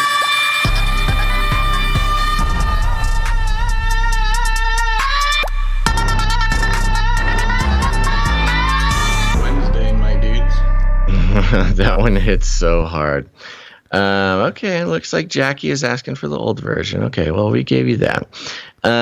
Thank you, Alex Protocol V2. Next up, we've got producer Sergey S. Thank you, Sergey. And Sergey S comes in with 1254 and a note that says, Basil and Gonz, today is episode 477. Strong's, in Hebrew, Elisha means, quote, God is salvation, and is actually the prophet Elijah's name. Aha. Oh, I see. Throw in the Hebrew word for daughter, bath, to the end of that, and you come close to a familiar name. Elizabeth. In other words, a daughter is getting saved or even redeemed by the orchestration of God. Oh, that's powerful. Today, I too am releasing my faith about something that God has heard about, the desire of our hearts. Much love. Oh, Nazarene Faith the Way. And yes, the math breaks down to a pocket full of sevens plus 477 equals 1254. Very good. I like it. Thank you very much. Very cool. Yeah, I love it. I love how this is like there's more people doing it. Yeah. Like it's becoming a trend, a cool thing. Thank you very much, Nazarene Faith the Way. Yeah, thank you very much. Next up, we've got producer Morv on an 82 episode streak. Morv 82.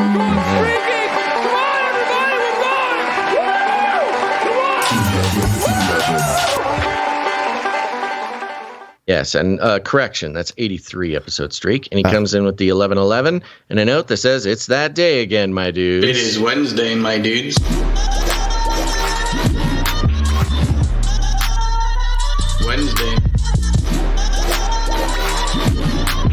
Wednesday.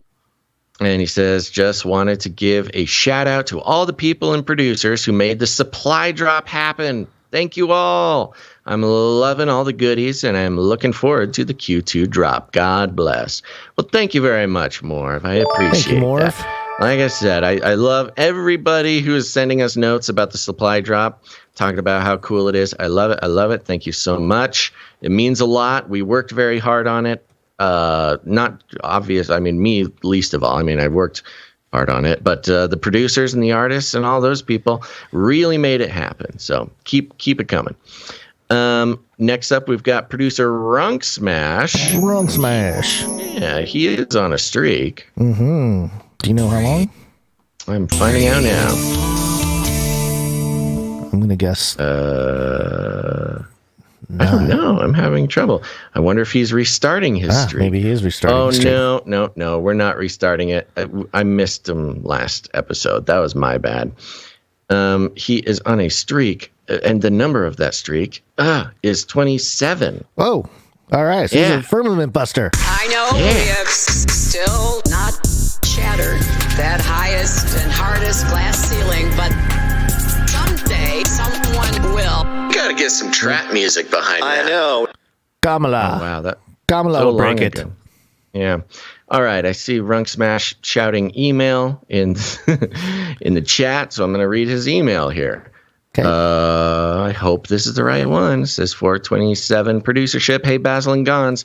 Sorry for the first message with the PayPal. My plan changed. Okay. I don't know what that's referring to, but I'm assuming we're doing something right here. I was going to do a big finale to the microfiction in a longer format, but with a little planning, editing, and rethinking, I got it worked out to just microfictions over a couple episodes. Sorry I was late and confusing. My apologies, and keep, as the kids say, ratting it up. Is that what they say? I don't know. I've never heard that before. Kids are saying. I've never heard it Ratting either. it up, huh? Yes, but I am at that age where I just have to admit when I have no idea what's going on. Thank you very much. Hey, welcome Runk to the Smash. No Idea What's Going On Club, man. I've been here for a while. Food's over there. Yeah, I feel so close to you now, Gonz. All right. I hope that was, it's ratting, R-A-D-D-I-N-G. All right. That concludes, short list, but the executive producers really. I get it. It's like they're rad. That's rad, dude. That's radical. Yeah. But now it's ratting. Okay. All right. Yeah. Only it doesn't make that much more sense. But no, it doesn't. But It is one modicum. Yeah. More logic to it.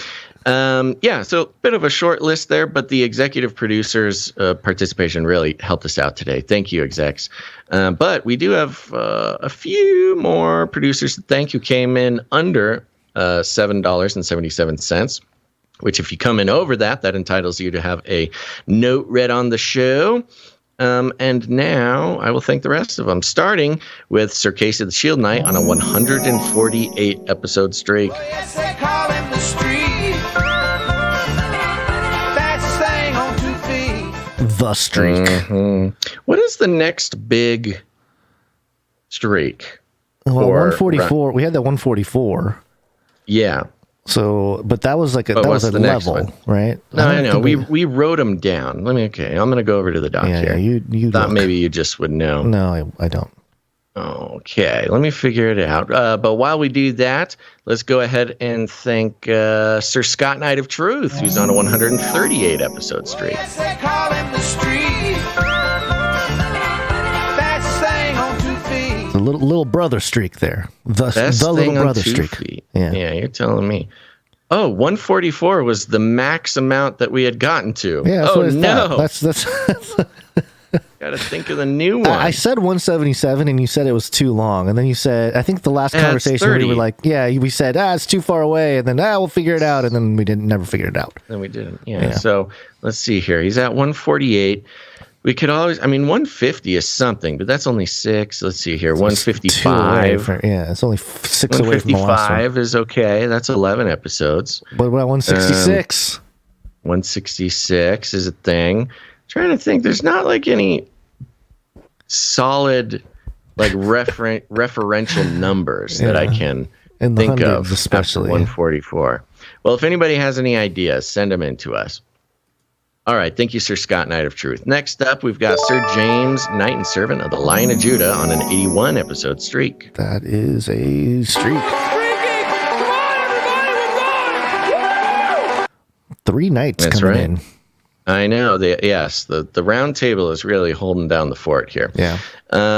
Next up, we've got producer Veronica D. It's the Streak Sisters, 113 episode streak. Tweakers. Oh, yeah! Women rule! Yeah, Thank you, they Veronica do. D. And along those lines, we've got the other Streak Sister, Gail M, on a 113 episode streak. Tweakers. Women rule! Thank you so much. Thank you, Galen. Okay, I'm just checking here. Okay. So I know that I can name off the top of my head a number of streakers who didn't make it in this show. But as usual, we're pretty laid back. If somebody missed it on accident, there are, there's groveling you can do to keep your streak going. Just keep that in mind if you missed it. Okay, that concludes our list of financial producers for this episode 477. Thank you so much for your patronage. Shut up and take my money. Thank you for your patronage. Thank you for your patronage. Thank you for your patronage. Do we have nightings today? Not that I know of. Please leave a message after the tone. At the tone, please record your message. Leave a message. Beep. Message. That's right. Head on over to CanaryCry.Newstalk.com and you can leave a message. You'll see a little green tab on the right hand or the bottom of the page. Click on that, then a magical button will appear. And you just click on that. You can leave us a message right there on your phone or your computer or whatever. Anybody sending in cool stuff, Gonz? Yeah, we got one from Rochelle. Hello, Canarians. I wanted to talk to you today about a bird of the Bible, the Holy Spirit, symbolically linked to a dove. First mentioned in Genesis 8:8, the dove brings back an answer to Noah. The flood was complete, and humans could live on the earth again. What great news. The name Jonah means dove. Remember Jonah? He travels through the water into the belly of a big fish. The fish god, known as Dagon, was the sacred deity Nineveh worshipped. So Dagon spewed out Jonah, the dove, with a message warning from the real God. In Isaiah, Ezekiel, Nahum, and other places, the phrase moaning like a dove appears. Well, everyone knows Jonah moaned. Jesus promised the sign of Jonah. 3 days, 3 nights in the grave, the sign of Jonah, the sign of a dove. Remember when Jesus overturned the tables of the money changers? That's because they were profiting from selling doves, which were meant to be a free sacrificial animal for the poor. Jesus was our sacrificial dove. Please receive his free gift. Stay strong for Jesus. Thank you very much. What a wonderful little study there in the middle of the show. I love it. Love it, love it, love it. Yeah, this is why people should listen to the break. You get little nuggets, lots of good nuggets stuff of truth in here, all over lots the of good place. stuff to make your day better. Yep. Is that it? Are we back? Are we gonna? I think that's it. I think this is a nice short break. All right, here we go. Let's wake on up. Yes, it's wake up time. Hey, yo, wake up. Trash can. Oh, are we saying bye to? Oh yeah. YouTube, go find. Just in case there's any new YouTube viewers, we have to cut off the live broadcast for you here because if we don't, we will get our channel destroyed. So if you want to hear, we're going to be talking about COVID, going to be talking about the vaccine, going to be talking about all sorts of stuff. We're going to talk about transgenders. Oh no! Cancel. You're going to have to head on over to CanaryCry.Party, where you can see a list of all of our other streaming locations. We're streaming in so many places right now. Just find another one of those places and catch the rest of the show. Okay, bye-bye. Okay, it's happening. Everybody stay calm. Everybody stay calm. What's the procedure? Go to Twitch, Rumble, Odyssey, Twitter, Facebook, whatever it is. You can find all those links at CanaryCry.Party as well. Too hot for YouTube. YouTube. Now you see me. Now you don't. Yeah. Hold on, I gotta click off the YouTube there so we get off there. All right. Time to get back to the show. What are we talking about? What are we doing? Oh, we're doing COVID. Man. It's Corona time. COVID-19. COVID-19. COVID-19. COVID-19. Yes. COVID-19. COVID-19. Coronavirus. Vaccine. Number one way. This is ABC News. This is a few days old, but thought it was an interesting, fun little article, so we'll mention it here. Afraid to fly with unmasked passengers? Call your airline. Oh. Airlines I'm sure they love getting those calls. Oh, yeah. Airlines say they're offering options, including refunds in some cases for people worried about flying now that other passengers aren't required to wear face masks. Yeah. However, hey, Gonz, real quick. Hit our end of break thing there. What end of break thing? For the timing. Oh, yeah. Oh, okay. Yeah. The trash can. Yeah. Trash can, baby. However, the airlines aren't providing many details. Customers could find themselves at the mercy of workers at airline customer service centers. Oh, suddenly it's the mask people who are at the how did they say at the mercy? Yeah, at the mercy of workers at airline customer service centers. No language like that when there were people who didn't want to wear a mask. Yeah, it's flipped. There was no mercy from the workers for them. Many people who will be flying in the next few weeks bought their tickets before a federal judge in Florida on Monday. This is last week's article here. United Airlines CEO Scott Kirby said his airline will be flexible with people who have a weak immune system. Or it's one of those things. If you want to wear a mask, just wear a mask. Right. What is the issue here? Well, it's because they created that lie that wearing the mask is not about you. It's about other people. You're selfish if you don't wear the mask. So now these people are sort of brainwashed into the idea that, they could wear a mask. Service. Right. They could wear a mask, but unless everybody else is wearing a mask, they're going to die on the airplane. Yeah, that's ridiculous. All right, I don't even want to spend time on this because I like the other article better. Oh, okay. Yeah. You didn't have a plan or like an analysis? We can get to the part where you can. I'm fine to move on if you complain. Call your airline. Yeah, call your airline. Put you in a special little bubble. The other article here is from Stars and Stripes, actually Stripes.com, which is Stars and Stripes. And the headline here is Army's biology laboratory wasn't ready for COVID. Researchers don't want that to happen again. And this what does it mean that it wasn't ready? The biology lab wasn't ready. Yeah, it should breed confidence in our military sector here. In 2018, the World Health Organization published a list of diseases that had the potential to cause a future pandemic. Yeah, it did. It included SARS and MERS, 2 diseases caused by coronavirus. Scientists knew this family of respiratory, highly contagious viruses was a problem, said John Dye, deputy director at the Foundational Science Directorate at the U.S. Army Medical Research Institute of Infectious Diseases. But when another disease caused by a coronavirus, COVID-19, emerged a year after the list was released, nobody was ready for what would come. Not even USAMRIID, which is the acronym for the long U.S. Army Medical Research Institute of Infectious Diseases, which helped develop and test the first vaccine approved by the U.S. Food and Drug Administration to prevent the deadly Ebola virus disease. Yeah. Next time, researchers say, things will be different. At the Army's premier biology laboratory, headquartered at the Fort Detrick in Frederick, scientists say they're taking lessons they've learned over the past 2 years and preparing to apply them to emerging infectious diseases that could cause future outbreaks. On a recent morning, through a tiny window at the end of a long and narrow hallway in USAMRIID, Dye watched a researcher work in a biosafety level 4 laboratory, one of the few that exists in the country.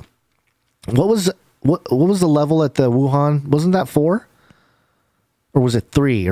It was on the international system, which is different. Was it different? Oh, right. They just call it level 4, but it had several failed security audits. Right. Dressed in provocative gear that resembled a spacesuit. Ooh, provocative. It's kind of a weird way to... he was just asking for it. He was just asking for that Check her out virus. I'm sorry, it's not provocative. It's protective gear that resembled a spacesuit. Provocative. She was testing new monoclonal antibodies scientists had developed against Crimean Congo hemorrhagic fever, a highly deadly disease endemic in Africa, the Balkans, the Middle East, and Asia. It also made the WHO's list in 2018. When it came to responding to COVID-19, scientists at USAMRIID, I gotta come up with an easier way to say that. USAMRIID. We're building the plane as they were flying it, said Dye, who holds a doctorate in immunology. Now, he said, we have the plane built. Oh. In the early stages of the pandemic, when Dye would pull onto Fort Detrick, it seemed like every parking lot on the base was empty, except for the one in front of USAMRIID. That one was full. Kirsten Ricks, a research microbiologist in the Institute's Diagnostic Systems Division, remembers working from home for a few weeks at the start of the outbreak. But once it was established how her lab would fit into the Institute's evolving mission, she returned. Life didn't stop, said Ricks, who has a doctorate in chemistry. You went to work. Yeah, I think a lot of people still worked. Yeah. You weren't the only people. Grocery store workers. Podcasters. You're not the only one working. Doctorate in chemistry, military, army biostation worker. When the United States' first COVID-19 cases were confirmed in Seattle, samples of the virus were flown to USAMRID, where scientists studied them. Researchers also used the samples to grow a large, quote-unquote, stock of the virus, which they provided to academic and medical institutes around the world to ensure everyone was studying the same virus. They needed to do an apples-to-apples comparison of SARS-CoV-2, the virus that caused COVID-19, Dye said. Even though, isn't there a little bit of an issue if you take the first case, just one case, or a small number of cases, and then grow your own stock and say, hey, this is it? Is it that accurate, or could it, I don't know. Anyway, the institute was later involved with efforts in New York and Texas to study the efficacy of convalescent plasma treatments, Dye said. In those treatments, plasma would be taken from a person who survived a COVID-19 infection and given to someone recently infected with the virus to boost their chances at surviving it. Ricks and other scientists at USAMRID also helped develop USAMRID. Okay, there you go. USAMRID also helped develop diagnostics and testing tools specific to COVID-19. The researchers published papers on their use of animal models for studying COVID-19, maybe snakes, which were picked up and applied by institutes all over the world, Dye said. Then, when President Donald Trump launched Operation Warp Speed in May 2020 to accelerate the development of COVID-19 vaccines, therapeutics, and diagnostics, the U.S. government tapped USAMRID to be part of the effort. Scientists tested thousands of vaccines and treatments in a blinded fashion, Dye said, meaning the government... blinded fashion is not... double blind. Why would they say it like that? I don't know. That is interesting. Blinded fashion seems like a purposeful sort of generality. Way to say not blinded. It wasn't double blinded. It wasn't a double blinded study, but we did it in a blinded fashion. Meaning the government sent coded samples of the product to the Institute's lab without indicating what company was behind each one. It was like a game show. Ooh, what company is behind this lab sample? There were originally 8 vaccine candidates brought through Operation Warp Speed, Dye said, though he can't say for sure because of the blinded nature of the testing. Dye said he thinks most of the vaccine candidates came through USAMRID at one point or another. Dye said he is often asked how it was possible for scientists to develop a vaccine in only a year and a half when it usually takes 10 to 20 years. For one, he said there was an immediate need for a vaccine. Money was also not an object. Whoa, hey.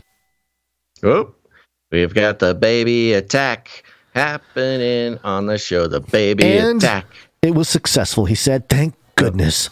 Thank goodness. I want to just highlight the idea of, for one, he said there was an immediate need for a vaccine. Just the social pressure or the societal pressure to develop How is there a not vaccine. an immediate need for all vaccines in the concept of a pro-vaccine person? It's got to be the right problem, the worldwide, not just the propaganda, but there was a need because, with like an AIDS vaccine, we've been kind of dragging our heels because, who really cares about AIDS victims? No, COVID-19, this was important because this was going to be used to issue in the New World Order and propagate the agenda of the lizard people. It goes through some of the history here, and then it gets so what's to I'm kind of losing the plot on this. So they you kind of just read me the story of how they weren't making the vaccine and then they were making the vaccine. So basically they talk about the evolving mission of the Army, how they're going to be better prepared next time around. They talk about the Ebola situation, how they were well prepared when Ebola broke out, but this time they weren't. And so, they just talk about some of the challenges they face as they what they call it? The evolving mission, I think is what they call it. Yeah, it's like a military base. They're treating it like a military sort of mission. Right. Which is the variables that are not seen will affect the direction of the mission or the trajectory or whatever. So when you jump down here, it says the next time an unknown agent comes through their doors, Dye said, USAM reads, we'll have a formalized system in place to figure out what it is and to develop vaccines and treatments against it, and then start the whole process over again once a virus or bacteria mutates. So it's really creating sort of a military protocol. That's a protocol, yeah. Now, there's a couple interesting aspects of this. Number one, one of the biggest problems with this whole thing and the vaccine and just the vaccine industry as a whole is that it's run by, it's dominated rather by giant for-profit pharma companies. Yeah. Where the entire idea of making a vaccine, lobbying to get it, mandated and to get it paid for by the government. It's all a profit-making scheme, which we're all aware of now. You don't even have to be sort of like a vaccine skeptic to know that. That's very clear. An interesting thing about this, though, is it's sort of nationalizing, militarizing that process. Right. And I have two simultaneous sort of objecting views of this. On one hand, I'm like, yeah, great.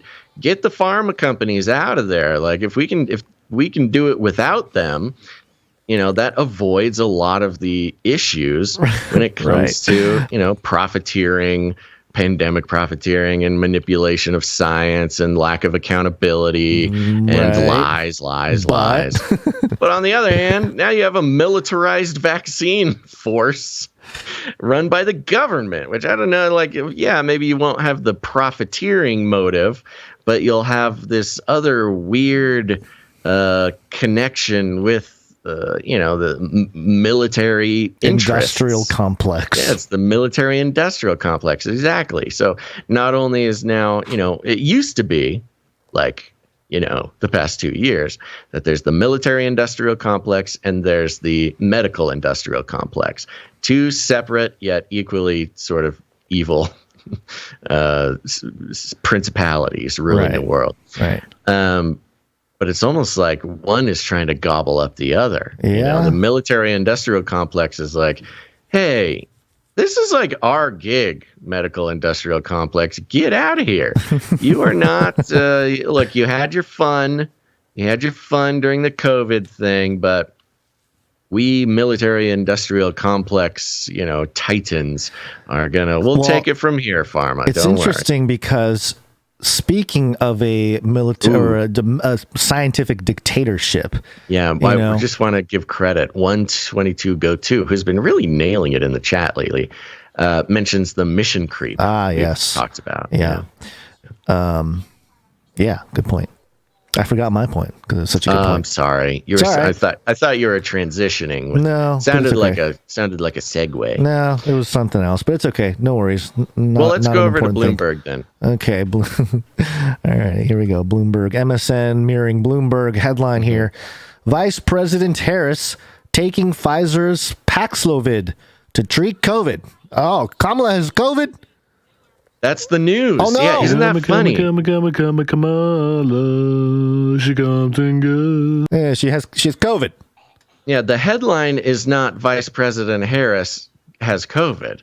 It's Vice President Harris taking Pfizer's Paxlovid to treat COVID. So right off the bat, you're like, oh, this is just an advertisement for Pfizer, talking about the medical industrial complex. Yeah. Mind if I read it? Yeah, go ahead. Vice President Kamala Harris will take Pfizer Inc.'s Paxlovid COVID-19 therapy pill after testing positive for the virus earlier Tuesday, a treatment decision coinciding with the Biden administration's push to expand access to the medication. So it's literally the Biden administration pushing to expand access to the Pfizer product. And as an advertisement, having Kamala Harris take the product as sort of a spokesperson. Oh my gosh. This makes me so sick to my stomach. While the Biden administration has been solely responsible for rolling back access to monoclonal antibodies, not even to mention ivermectin, all the other things. Yeah. Literally, they pulled back on all access to treatments, and they did it during that decision to pull back coronavirus aid, or the care package aid or whatever, to send it to Ukraine. They pulled back on COVID relief to send the money to Ukraine. They were explicit about why they did it. And now they took away monoclonal antibodies, the thing arguably that sort of got most people treated and out of the hospital, making that less available. And instead, they're pushing Paxlovid. They're literal shills for Pfizer. Harris, 57. Harris, 57, decided to start the treatment, quote, after consultation with her physicians, spokeswoman Kirsten Allen said in a tweet. Harris tested positive for the coronavirus earlier Tuesday, but was not exhibiting symptoms of the disease, her office said. She spent the previous week in her home state of California and had not seen President Joe Biden since April 18th. You White make House sure Easter egg roll. Can't get COVID. If Joe gets COVID, it's over. Well, isn't it Puppet show is over. Isn't it funny that White House people all around Biden, Psaki had it, everybody in the White House is catching COVID. Of course, they're all boosted. They're all vaxxed. Yeah. Weird how they're all catching COVID.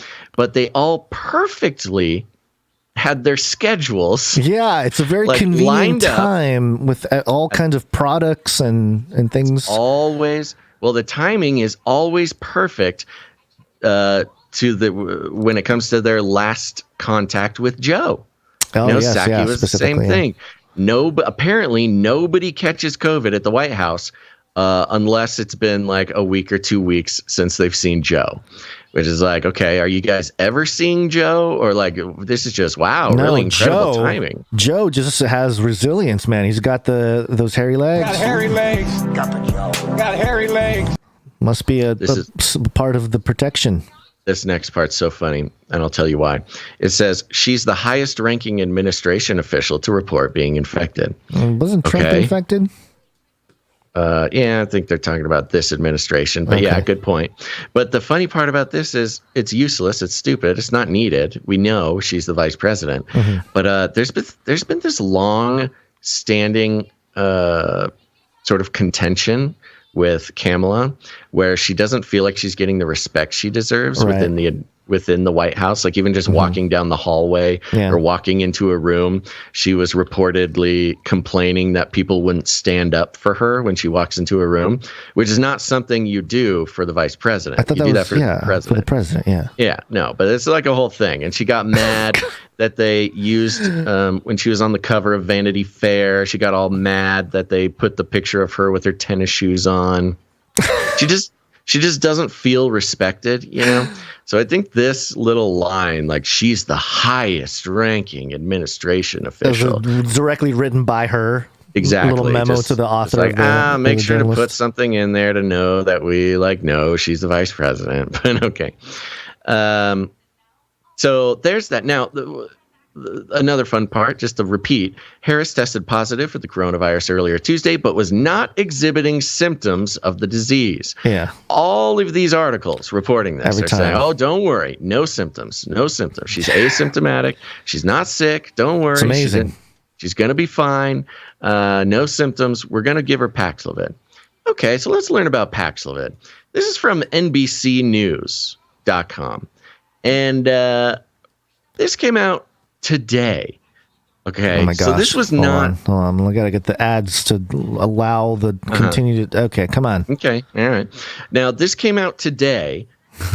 So alongside of the news, at the same time, the news of Kamala getting COVID, asymptomatic COVID, this news comes out from NBC.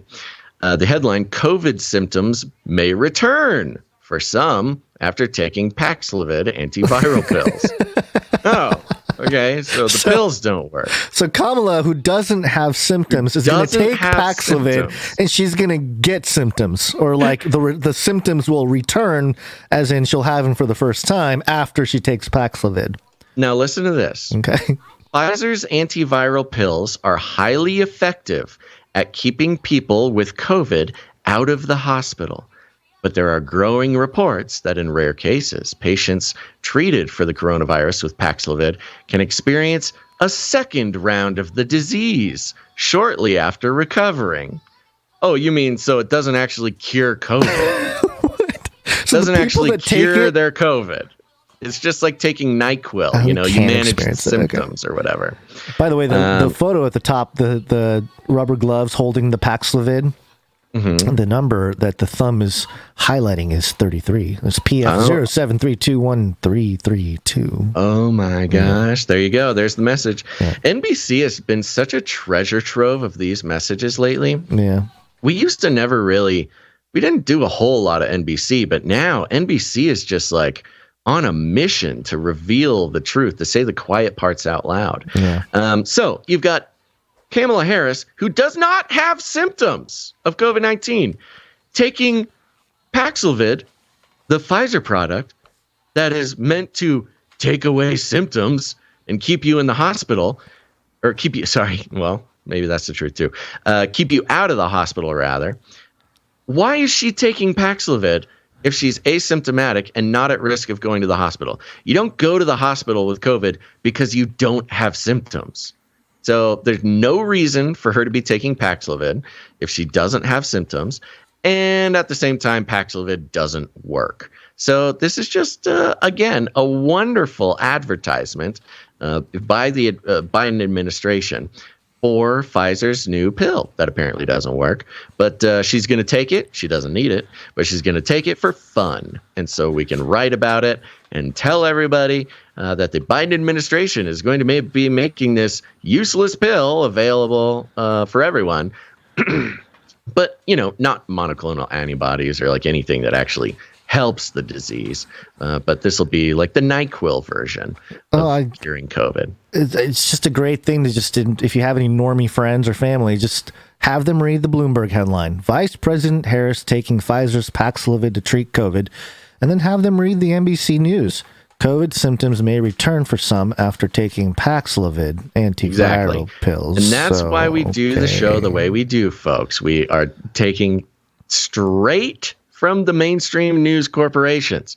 Your normie friends allegedly respect these organizations. Get their news. It's not fake news, not a weird blog, not Alex Jones on Twitter or whatever. No, this is from the mainstream news, admitting in the same day she has no symptoms. She's taking the medication that also doesn't work. And maybe, who knows, maybe she gets symptoms afterwards. Maybe she gets the symptoms, Who knows? She didn't have them before, but after she took it, they came back. Which is a great opportunity. The first time or whatever. Yeah. Exactly. Who knows? Which is a great opportunity to plug the newsletter. Guys, if you are not getting our emails, we send out the show notes to every single show before the show goes live. So you can follow along with the articles while you listen to the show. And you'll also get an alert when we go live. But then you'll have the links. You don't need to go searching. You don't need to do anything. You don't need to send us an email for us to send you the link. Just get on the email newsletter, and you'll get all of the sources we use for the show in your email box before the show. You get all the sauce. All the sauce. All the sauces that your normie friends will love. Go to CanaryCry.Party. And I believe it's just at the top there. You just sign up for the newsletter. Yep. All right. Okay. We got to run through this real quick. You can't take the CRISPR. You can't take the CRISPR. Cas9. Of course, we've been tracking CRISPR since, the very beginning of all of this CanaryCry stuff and the Facelikethesun stuff.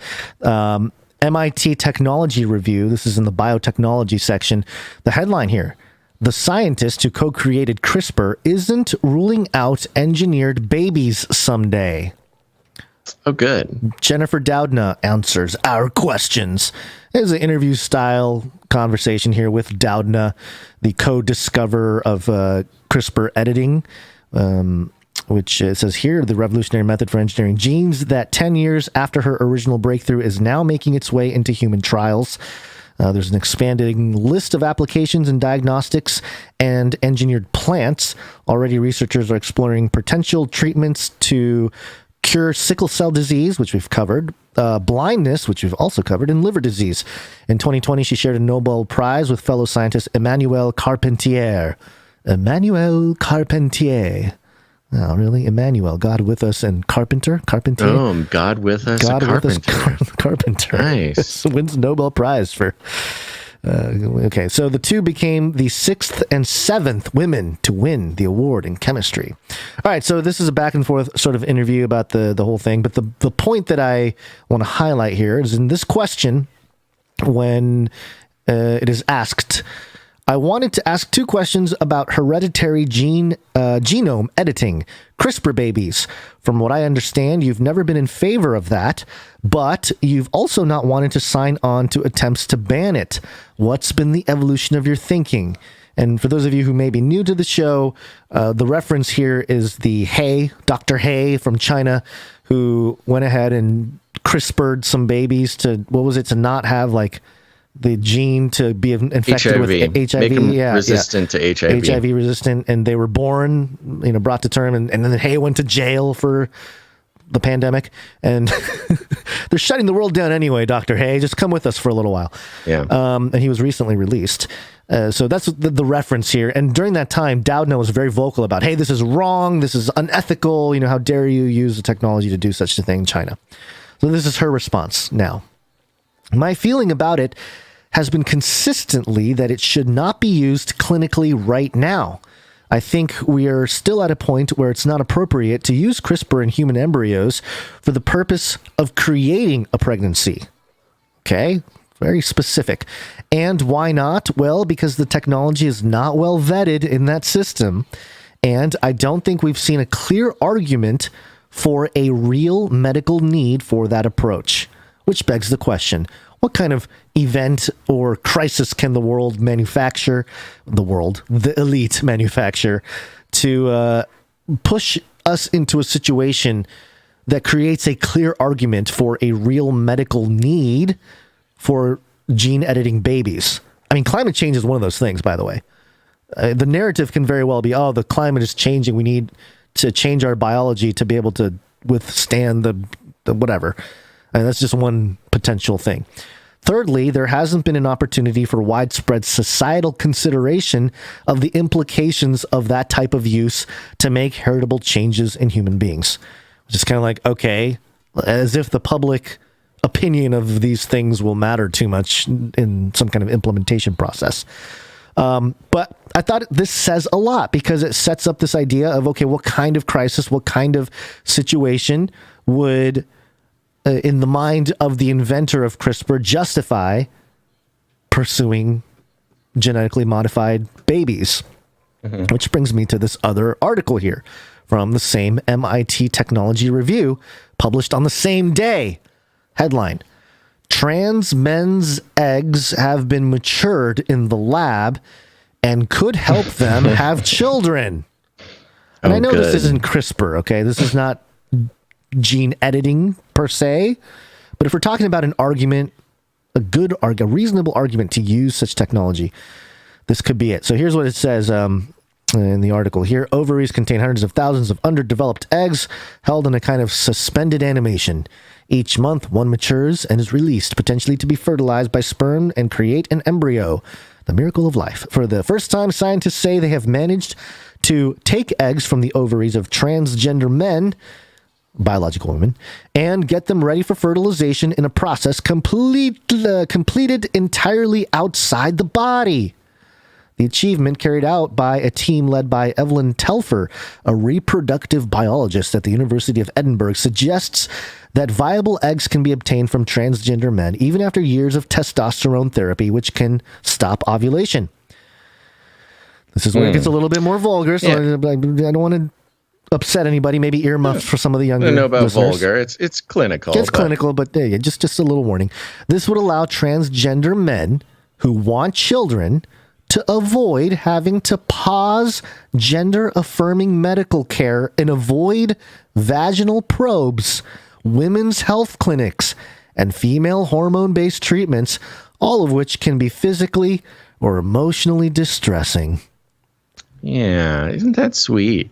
So it's nice. You wouldn't want to have any sort of well, I don't know, any sort of emotion about having a child or just any just sort this of idea physical... of like, hey, I'm a transgender man, but I don't want to use my God-given parts to do the thing that I want to do, which is to procreate. I want to do it, but I don't want to do it. I don't want to think about it. It's too emotionally distressing. It's too traumatizing. So the science will solve this problem for us by growing a baby in a test tube. Yeah, that's incredible. Isn't that crazy? I mean, wow. It's incredible. But it's also very much... I want to have a baby. Yeah. But I don't want to have a baby. No, I want to be like the dude, just extract the thing for me, and then somebody else take care of the growing process. Interesting. Wow, there is a lot going on there. There's like a psychological masculinity thing happening with the female body. It's trans toxic masculinity. Yeah. There you go. Trans toxic masculinity. Interesting. Yeah. Trans Telfair toxic discussed her findings, which have not yet been peer reviewed, in a virtual presentation to the Society for Reproductive Investigation. Wow, that doesn't sound creepy at all. And its annual meeting, which was held in Denver, Colorado last month. Quote, "It's very exciting, very important work, and is going to be an important advancement that will potentially help a lot of patients," said Samir Babayev, a reproductive endocrinologist at the Mayo Clinic in Rochester, Minnesota, who was not involved in the research, but attended the meeting where Telfer presented her work. Yeah. You know what's interesting?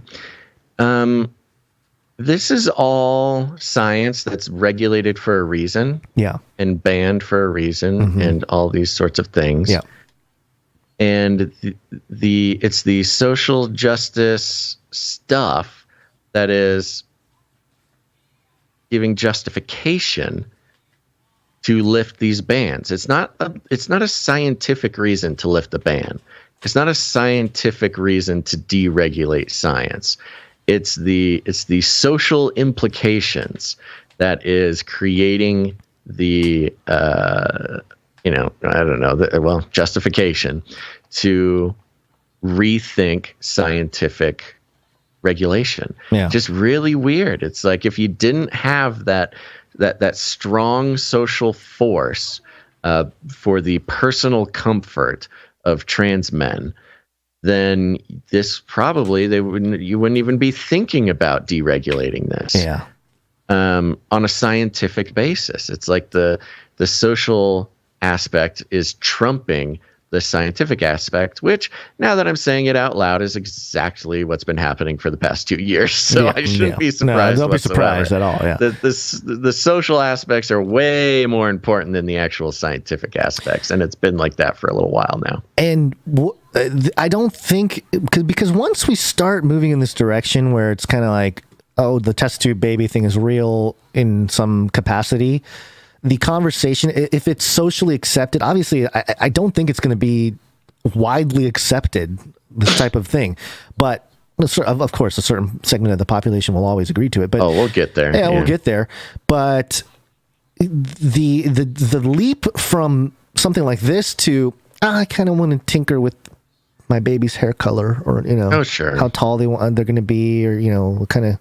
That's why not that far at all. Again, it's the social aspects that are going to get us there. The social aspects, yeah, exactly. It's not going to be for some scientific reason that we deregulate that. It'll be for a social reason. Yeah. It's, and the excuse or the angle on this is usually like, oh, well, then everybody will want their baby to be blonde haired and blue eyed. And that was kind of used for the social, that was the social aspects to sort of promote the regulation, like, oh, everybody's going to want a Nazi baby if we let this happen. Yeah. But all you got to do is just tweak that one little bit, just one little tweak on the knob, and make the social cultural aspect something like, oh, well, I want my child to be black, and I want them to have, that's what I want.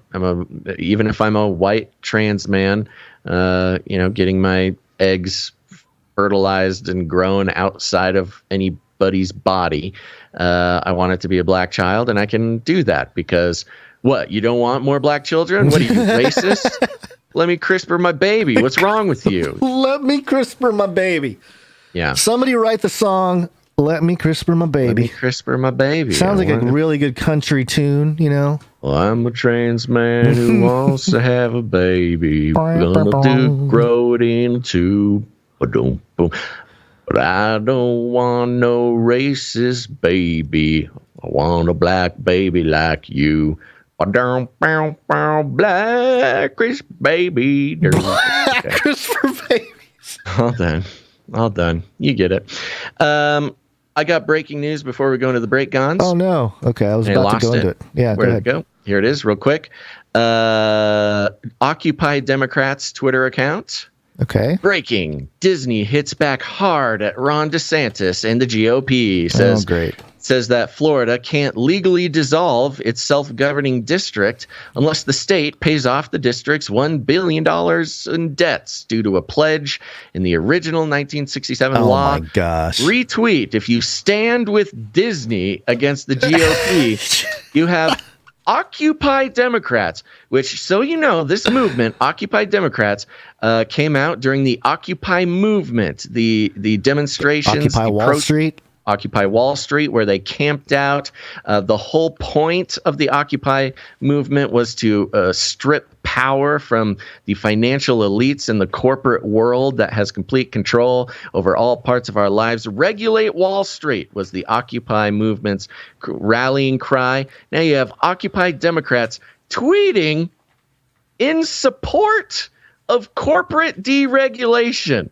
They want Disney to maintain their deregulated status against the government. We want to keep our Vatican City the way it is. Don't touch it. If you want it, then you take the debt that we've incurred. Don't make Disney pay taxes. Don't make Disney, bend to the laws of the land. Don't let them, whatever. No. We like our corporations free from government interference. We are Occupy Democrats. Long live the corporations. I love it. This is a real clown world situation, folks. We are completely upside down, which means it's time to take a break. It's break time!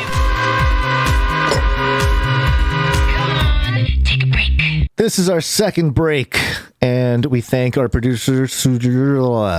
Yeah, it's been that kind of day. We thank our producers who oh my gosh. Oh, man. Let it it's out, hard. buddy. It's hard. Yeah. Let it out. It's our second break where we thank our producers who come in with their talent. We consider Canary Cry News plays. Oh my gosh, I'm having issues. We consider Canary Cry News Talk to be a place for therapeutic reflection of our troubling world, and we encourage producers to come in and express it through art, music, jingles, any kind of artistic expression.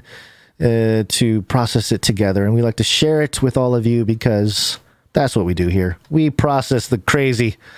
And first up is the audio producers. Audio production.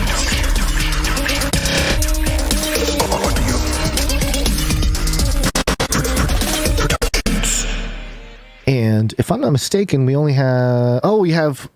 Wait, did Learbag come in with one today, or was that a that was a mistake on your end. We have Jonathan. Monday's episode. Yeah, Jonathan F came in with a handful of jingles here, and let me start off with the short lizard talk. Oh no, the Canary boys are on to me again. Let me call my lizard friends, and we will address this.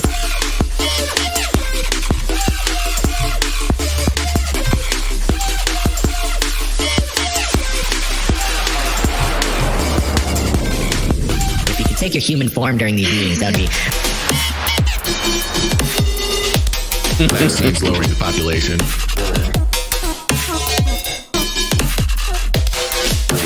Oh, we got the microchip.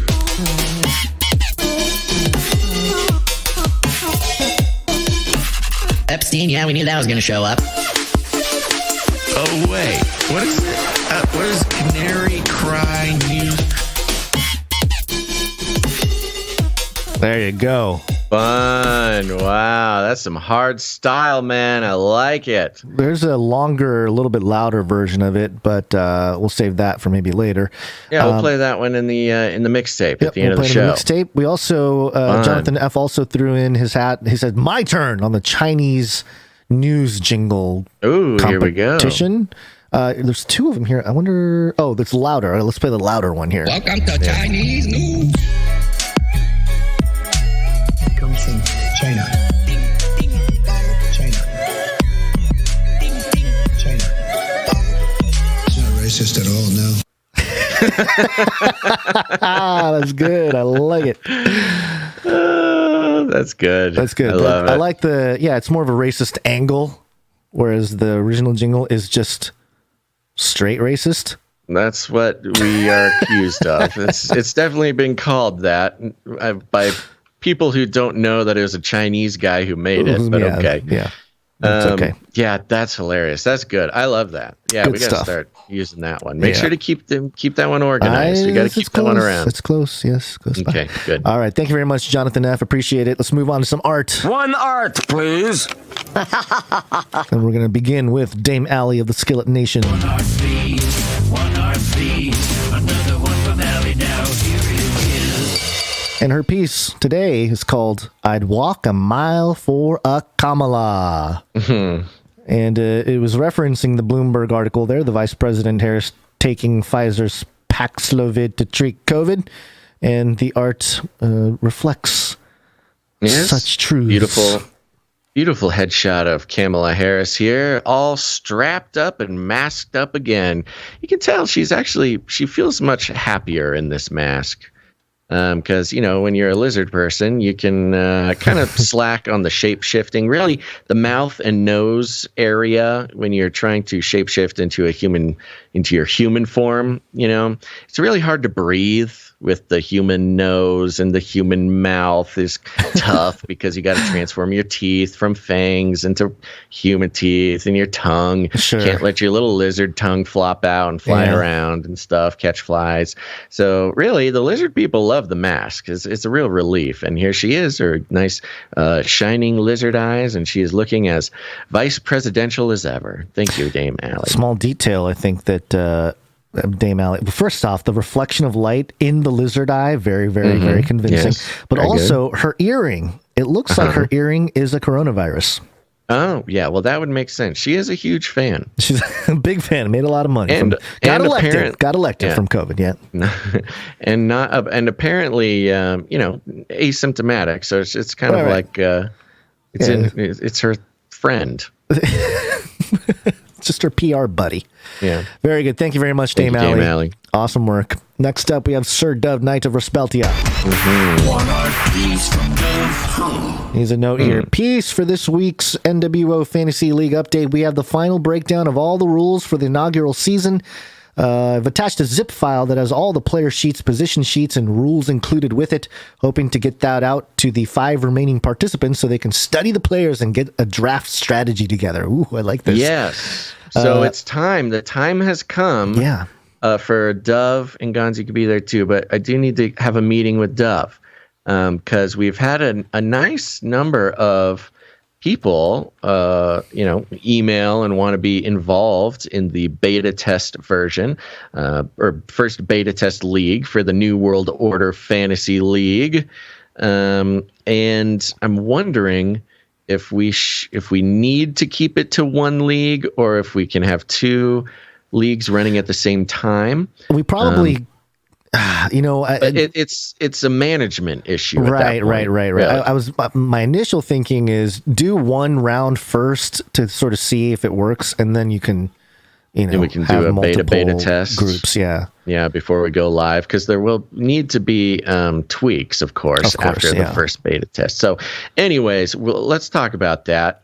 Send me a message, Sir Dove, on Discord. And anybody who has emailed me about being in the beta test for the New World Order Fantasy League, I'll just tell you right now, you should go join the Canary Cry Discord. You can find the invite for that over at CanaryCry.Party, because we'll probably be coordinating everything through a Discord situation.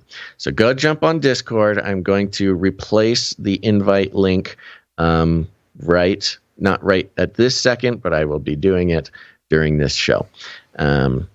So here we go. Let's get the rules. The rule card is in, Gonz.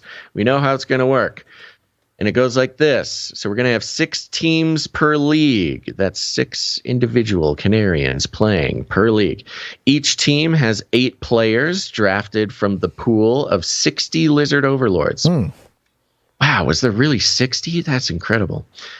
Teams must draft 1 player from each position, a home field, and 1 player remaining from the lizard pool. Yeah, makes sense. So remember, we've got all the different players. Different player pools, yeah. Yeah, and then we've got the home field. You get to choose your location. Yeah. Draft order is to be determined by commissioner throwing scrying dice. Fun detail. Each league has 1 illuminated master commissioner. All teams compete each week, no bye weeks. Player mentions in mainstream news articles on CCNT features earns teams 13 points. So if your player is mentioned, you get 13 points. Players in media get 5 points for each article CCNT features each week. Oh, I see. Okay. Yes. So there's a general scoring process and then a more specific ability based. Yeah, because some of them are like reporters, like Brian Stelter. Right. So if Stelter shows up, it's 5 points. Yeah. Player's special ability points added to the total. Good. If player dies or suicides, remember when he says players, he means the characters. The characters, not the actual people playing the game. They must name a successor and a living will. No, okay. If player dies or is suicided, team can sign player from remaining free agents. Which would be about, I think, a pool of 12 remaining characters if I'm doing the math right. Okay. Each season is 6 weeks long. Top 2 teams face off for the league championship during week 7. Any prizes or awards to be determined by respective leagues. Cool. Very cool. Simple, but also thorough. Yeah. I like it very much. Yes. Very cool. Wonderful job, Sir Dove. And we're going to have to get some of these things printed for the supply drop. I'm just saying it now. Or, yeah, something. Maybe it'll be a standalone thing. We'll figure it out. Or maybe the winner gets some kind of statue of themselves, or kind of like the Stanley Cup. You get to borrow the statue for a while until the next winner. Well, Dove already said he's making a handmade trophy for the winner of the beta test. You just get one big one, and then you carve in your name. And that's that's how the Stanley Cup around. Yeah. I've touched the Stanley Cup, Sir by the Dove.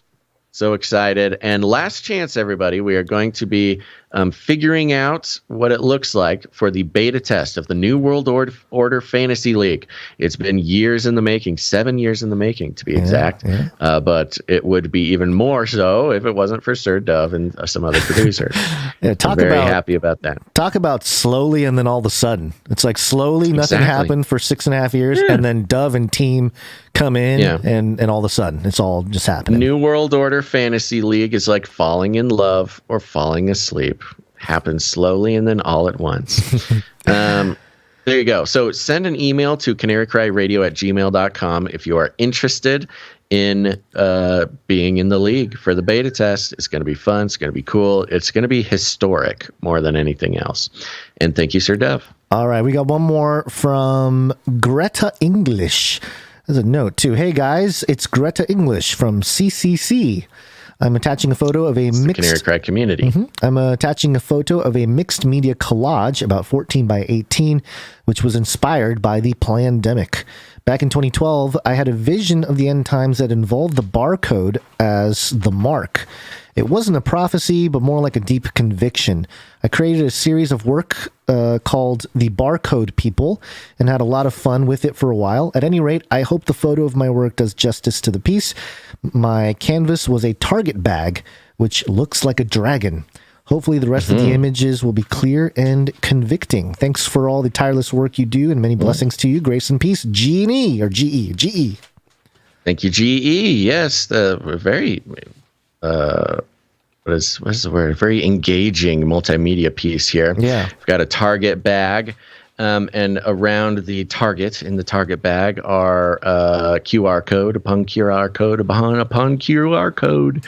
And we've got some rings. little... Yes, riding the rings. We've got little Lego people or Roblox people or something like that on the rings of the dragon with QR codes on their faces and their foreheads, and they've been marked.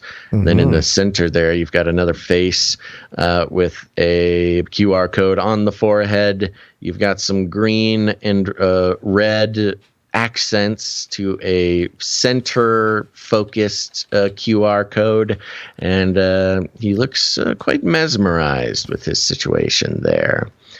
Very cool. Thank you very much, Greta, over at CanaryCry.Community. GE, rather. Yeah, and it actually stirs in my mind a couple things. One, obviously, the idea of being reduced to a mere barcode of sorts in the sort of beast system, which is a pretty common sort of way to imagine what the whole thing might look like. But also it brought to mind this concept that we are all code in a sense. We are, in a way, in the design, God's design. We are coded in a sense. And I think it's important to remember that in the book of Revelation, the seal of God is on the saints, those who are saved. The seal of God is on the forehead of those who are saved. So it's almost like the code is being it's whoever owns the code. And you're declaring whether you belong to the beast side or to God. So it's interesting. It's just because it's so easy to be like all code or barcode is evil or wrong. It's like, it's more the mechanism and who is the one controlling it that is of question here. Not so much the barcode itself, but it is it's a common way to imagine the end times or how it might look like. And certainly we've moved a lot more in that direction in the last couple of years for sure. So very and certainly, piece.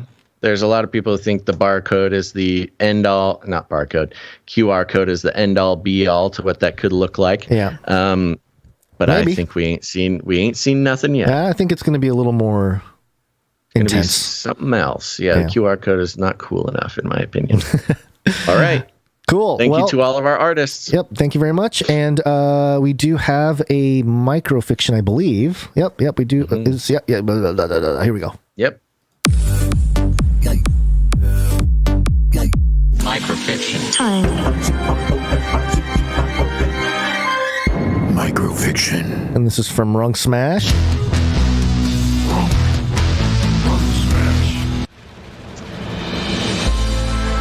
The thought of what he must do, Nimrod's mind is flooded with memories of an ancient past, one where he and his father were leading an Antarctic booze cruise.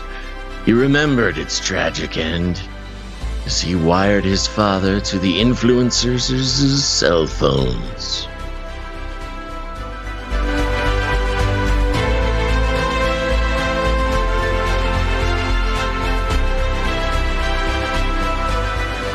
Bob Swan, no! I love that the booze cruise is making there was something off about that guy. Yeah, this is great. Thank you very much, Rung Smash. Appreciate it. I'm sorry. I yelled over you. What'd you say? I was just saying that I'm glad to see the Antarctic booze cruise make it into the microfiction. We knew there was something going on there. Thank you very much, Rung Smash. Appreciate it. All right. Okay. Real quick. We check the time here, Gonz. Yeah, I was going to say we need to really fly through the last part of this episode. Yeah. Okay, so let's do this.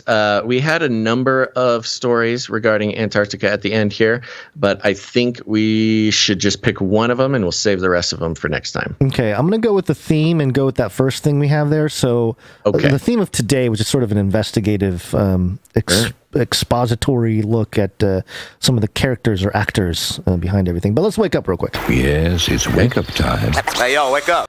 And let's get it going here. It's cold, Basil. It's cold. Antarctica, go burn. It's a snowstorm. Antarctica. Ice scientists are penguins. Antarctica, they're opening the abyss. EurekaAlert.org. Rice University. Remember there it is again. The university that where the two people responsible, one for the Pfizer vaccine, the mRNA vaccine, one for the Moderna mRNA vaccine, were roommates. Right. Rice University. Rice University has been popping up a lot lately in a bunch of different stories. It's as if the Chinese were like, "Oh, rice, let's infiltrate." Oh, Gonzo! No. I'm Japanese. I'm allowed to say that, right? I wonder, I don't know, it might actually be worse considering the racial tensions between the Japanese and the Chinese. Oh, true, yeah, maybe. But I wonder if they have a Confucius Institute. I'm going to check on that while you do this. I don't remember seeing them on the list. But just do the story. Rice University geobiologist tapped for Antarctic drilling mission. Geobiologist is not a real job. It was invented. We've covered that. Yeah. Rice University geobiologist Janine Ash is participating in an Antarctic mission that aims to recover the first direct evidence that can answer one of the biggest questions about 21st century climate change. How much will sea level rise and how fast?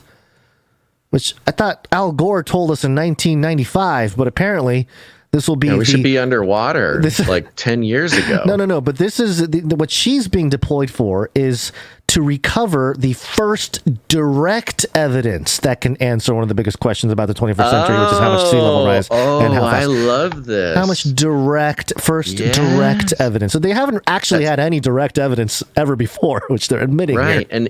And just in case you're new to the show, or if you're watching this clip standalone on the Clips channel, we've been tracking over and over about how pretty much every single official, actual Antarctic scientist who is in Antarctica studying says climate change is having no effect. And all these crazy things going on have nothing to do with climate change. And yet Antarctica is used as a victim in sort of the victim culture to lie about climate change happening in Antarctica.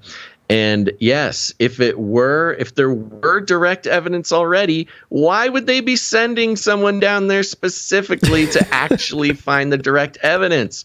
This is a big story, Gonz. We got to follow this woman. I know. Yeah. Ash is part of the U.S. Also, probably shouldn't yell that out on a podcast. We're not going to follow any woman. It's not what we're doing. I'm just saying follow her career. In the context of the show, yes. Please, Clippers, don't take that out of context. Nobody follow this woman, please. Ash is part of a U.S. effort funded by the National Science Foundation called the Sensitivity of the West Antarctic Ice Sheet to 2 degrees Celsius Project. Wow. Or SWICE2C. Cool. Which is part of a larger international mission of the same name. Managed by Antarctica, New Zealand. The mission involves more than 75 scientists from a dozen nations. Ash, who studies the isotope signatures of organic compounds, hopes to be selected for the SWICE2C on-ice contingent that will use specialized hot water and geological drill systems to punch through up to 1,000 feet of ice in 2 places on the periphery of the Ross Ice Shelf, a floating platform of ice as large as France. And it gets into it here. Can you hold on one moment? We're almost done. We don't have to keep reading this. I mean, unless you want to look at some of the details. We get the point. Yeah, we get it. It's not really important. Yeah. So I went into some of the details of Dr. Janine Ash, researcher, scientist, Earth, Environmental, and Planetary Sciences over there at Rice University Academy of Fellows. And she has a little biography here. And so, yeah, we did talk about the the geobiologist a few episodes ago. Big job, not a real job. So, yeah, I was kind of looking at that and seeing how she describes herself on the actual Rice University website. Because this could be another product of mainstream media, you know, of like, oh, we need biologists out there. Yeah, but the only people going there are geologists. Oh, yeah, we'll call them geobiologists then, you know, or something like that. They study the life of rocks. Yeah. So this is what she says about herself, her little bio. I have a PhD and MS in geochemistry from the University of California, Los Angeles, which 100% was Confucius Institute, UCLA. Yeah. And a BS in BS, I always love that. Bachelor of Science in Earth Science Geoscience from the University of Arizona. In my work as real quick, yeah, just in case, again, I know, it's just standalone stuff.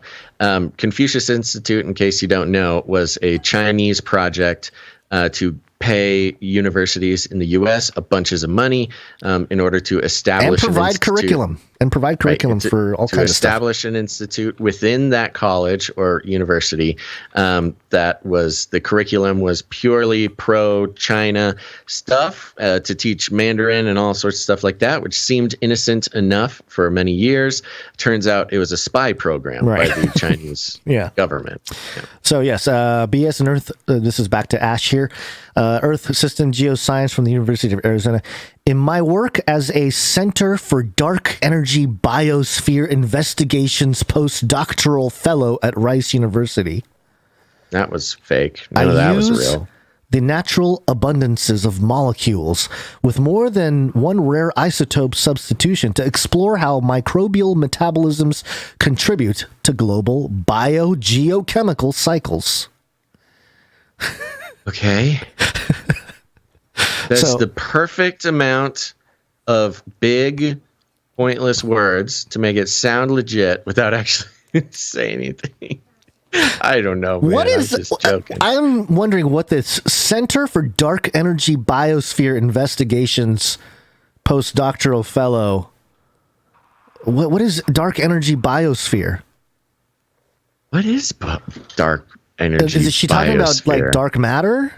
Because that would be a CERN. Well, dark energy is related to dark matter. That's what I'm saying. So I think because when we looked at the CERN relaunch thing, an episode ago, maybe 2 episodes ago, it was about dark matter. Like, well, we'll actually be able to figure out dark matter or see dark matter or control dark matter, whatever it was, right? That was the whole point of the CERN firing. So now we have this lady, PhD, well established, under the illusion, the media illusion narrative that she's going down for climate change reasons, which we've already established doesn't exist and is used as an excuse to the public to do weapons training, to do all sorts of stuff in Antarctica. They just call it climate change studies. Mm-hmm. And here's another connection too. My work takes me to sea, SEA, as an oceanographer, and while at Rice, I sailed to the Ross Sea off the coast of Antarctica as a member of the International Ocean Discovery Program's 374th expedition. I next sailed to the Gulf of California to study methane seeping from hydrothermal vents in the Guaymas Basin in the fall of 2019. As an interdisciplinary researcher, my work meets at the intersection of chemistry, geology, and astrobiology. Remember, we just talked about that's stars by life of the stars. Listen, remember we just talked about the scientist from Princeton or whatever that wants to go down to the bottom of the Pacific Ocean to recover what he thinks is alien technology. Yeah, it's where the the real Evercube. Right. And she's talking about as she likes to go to the sea, and so with the outside of science and time at sea. She is going down to get the Evercube from the bottom of the sea in Antarctica and use it for dark energy purposes. It's all connecting, man. But this is wild, right? It's not just me like making things up. This is directly from her bio. So no way. This is a lady they're sending down there. That's what's going on. I'm convinced. I mean, hello. I mean, if look, I get it. New listener or somebody just seeing this video, you might think, wow, these guys are really jumping to conclusions. What a crazy podcast. No, we've been following Antarctica and the things going on for just pretty much every week for over a year now, something probably like about that. A year, yeah, probably. And before that, we've been occasionally, keeping up for 10 years on our other podcast, and so the dots are connected. This woman, so climate change in Antarctica doesn't exist, even though you hear about it all the time from the mainstream media. Antarctic scientists living there says climate change is not affecting Antarctica. That's why they're sending this woman to get evidence. But all sorts of other crazy stuff in Antarctica regarding interdimensionalities and lizard people and Nazi bases, of course. I'm not just jumping to conclusions here. This woman is going down there to open up some sort of portal. And just straight up, or harness some sort of. She's helping. She's helping in the. They need female blood, and her name is Ash. So they. Ash. Yeah, perfect name. It's such a mythical name. I know. And CERN fired up on Saturday. Sorry, go ahead. Yeah, CERN fired up on Saturday, which we said keep an eye out for weird stuff happening because when CERN fires up, weird stuff happens. Yeah. Exhibit A, Occupy Democrats, total 180 flip-flop supporting deregulation of one of the biggest corporations in the world. Okay, if that's not a sign that CERN has opened up some sort of portal or reset the simulation, I don't know what else is. But then now we just happen to be sending this star life scientist searching for dark energy under the the lie that she's looking for climate change. Well, yeah, I think you figured this one out. And if you think about it, the whole climate change thing, whether it's supernatural in the negative way or the positive way, can very much be just one of the lies that just exists until the end. Like if you imagine the days of Noah. I'm sure there were some if there were climate change activists during the times of Noah, they would have been like, oh, they would have thought Noah was a climate activist, actually, right? Oh, there's a big flood coming. Said, no, I'm a geobiologist. But now it's kind of one of those things where judgment may fall upon the earth, or the Nephilim may rise out of the oceans or something like that, and then the climate people will be like, it's climate, look what we did. We're so bad to our climate that we unleashed the mythological titans. The kaiju. the kaiju from the ocean. Risen from the sea. Yeah. So that's right. Where it's all headed here. So a new discovery in Antarctica.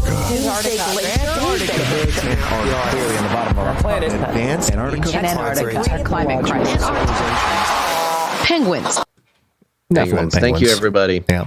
Thank you, everybody, for tuning in to the Canary Cry News Talk. We're going to be back on Friday. That'll be the 29th of April. Wow. So there you go. And I want to, I feel like it's both long and short somehow. Yeah. Yes, and remember, we are on the value for value model, which means if you get any value out of this show, you have the personal responsibility to keep it going because nobody else will. That is what it is. It is independent media for the people, by the people, with no involvement from corporate money. So go ahead and head on over to CanaryCryRadio.com/support. Yes. Oh, where are you going? Only if you get back. CanaryCryRadio.com/support. That's right. And thank you to our executive producers, Jason H., Redbeard, and Kathleen G. Thank you to our supply droppers, Kathleen G. and Derek H. And thank you to our wonderful, beautiful listeners who are the reason we exist. CERN really did unleash something. CERN is affecting our brains, we can't talk normal. Yeah. Thank you to Matthew M., Jackie U., Alex Protocol V2, Nazarene Faith the Way, Morv, Runk Smash, Sir Casey the Shield Knight, Sir Scott Knight of Truth, Sir James, Knight and Servant of the Lion of Judah, Veronica D. and Gail M. for keeping this show going. And you can too, folks. You can do it in all sorts of ways, of course, with your treasure. That's one very important way, but you can also do it with your talent. Go ahead and create art, create music, create jingles, create whatever you create. Send it on over to Canary Cry Radio at gmail.com, and we'll put it on the show. Create the culture. Love it so much. I got a couple other people to thank, Gonz, starting with our Clippies.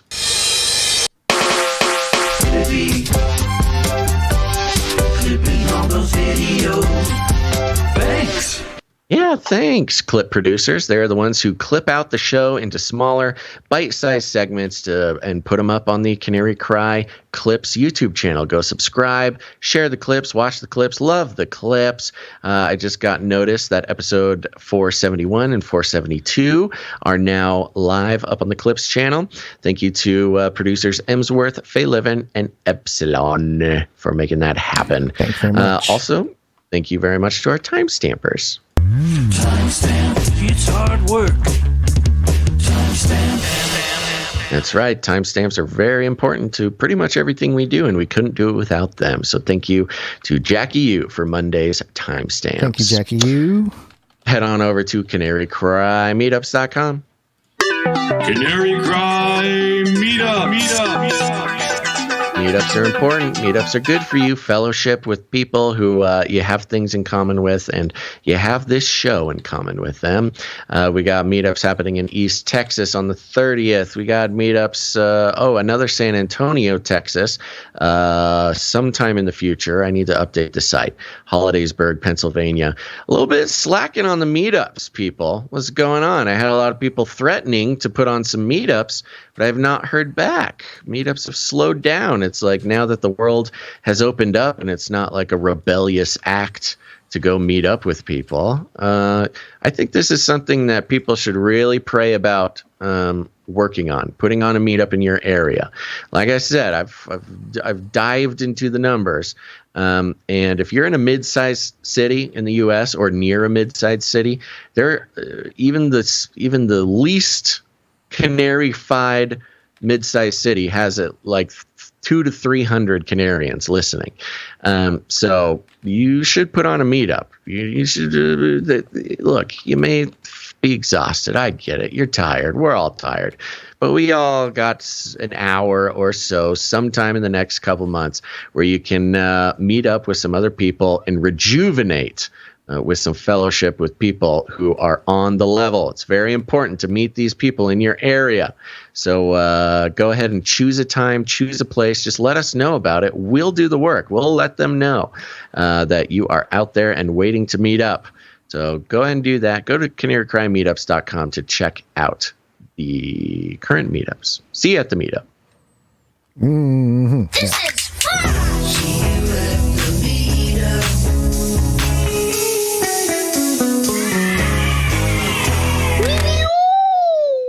That's right. Leave reviews and ratings on Apple Podcasts especially. We need 5 or more reviews a week. And we have no control over this aspect of the algorithms. It's all you guys. When you guys leave ratings and reviews, it really pumps those algorithms, and the show is shared with just tons of people. And we get hundreds of new listeners a week when we hit 5 or more-ish reviews. So we need to do that. We got to get 5 reviews, and by Friday I'll be reading them. I'll be thanking the people. It's a wonderful time, but don't listen to me. Listen to Gonz's grumpy uncle.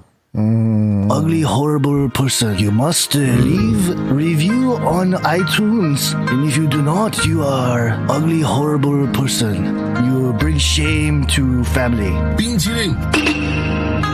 Ugly, horrible person.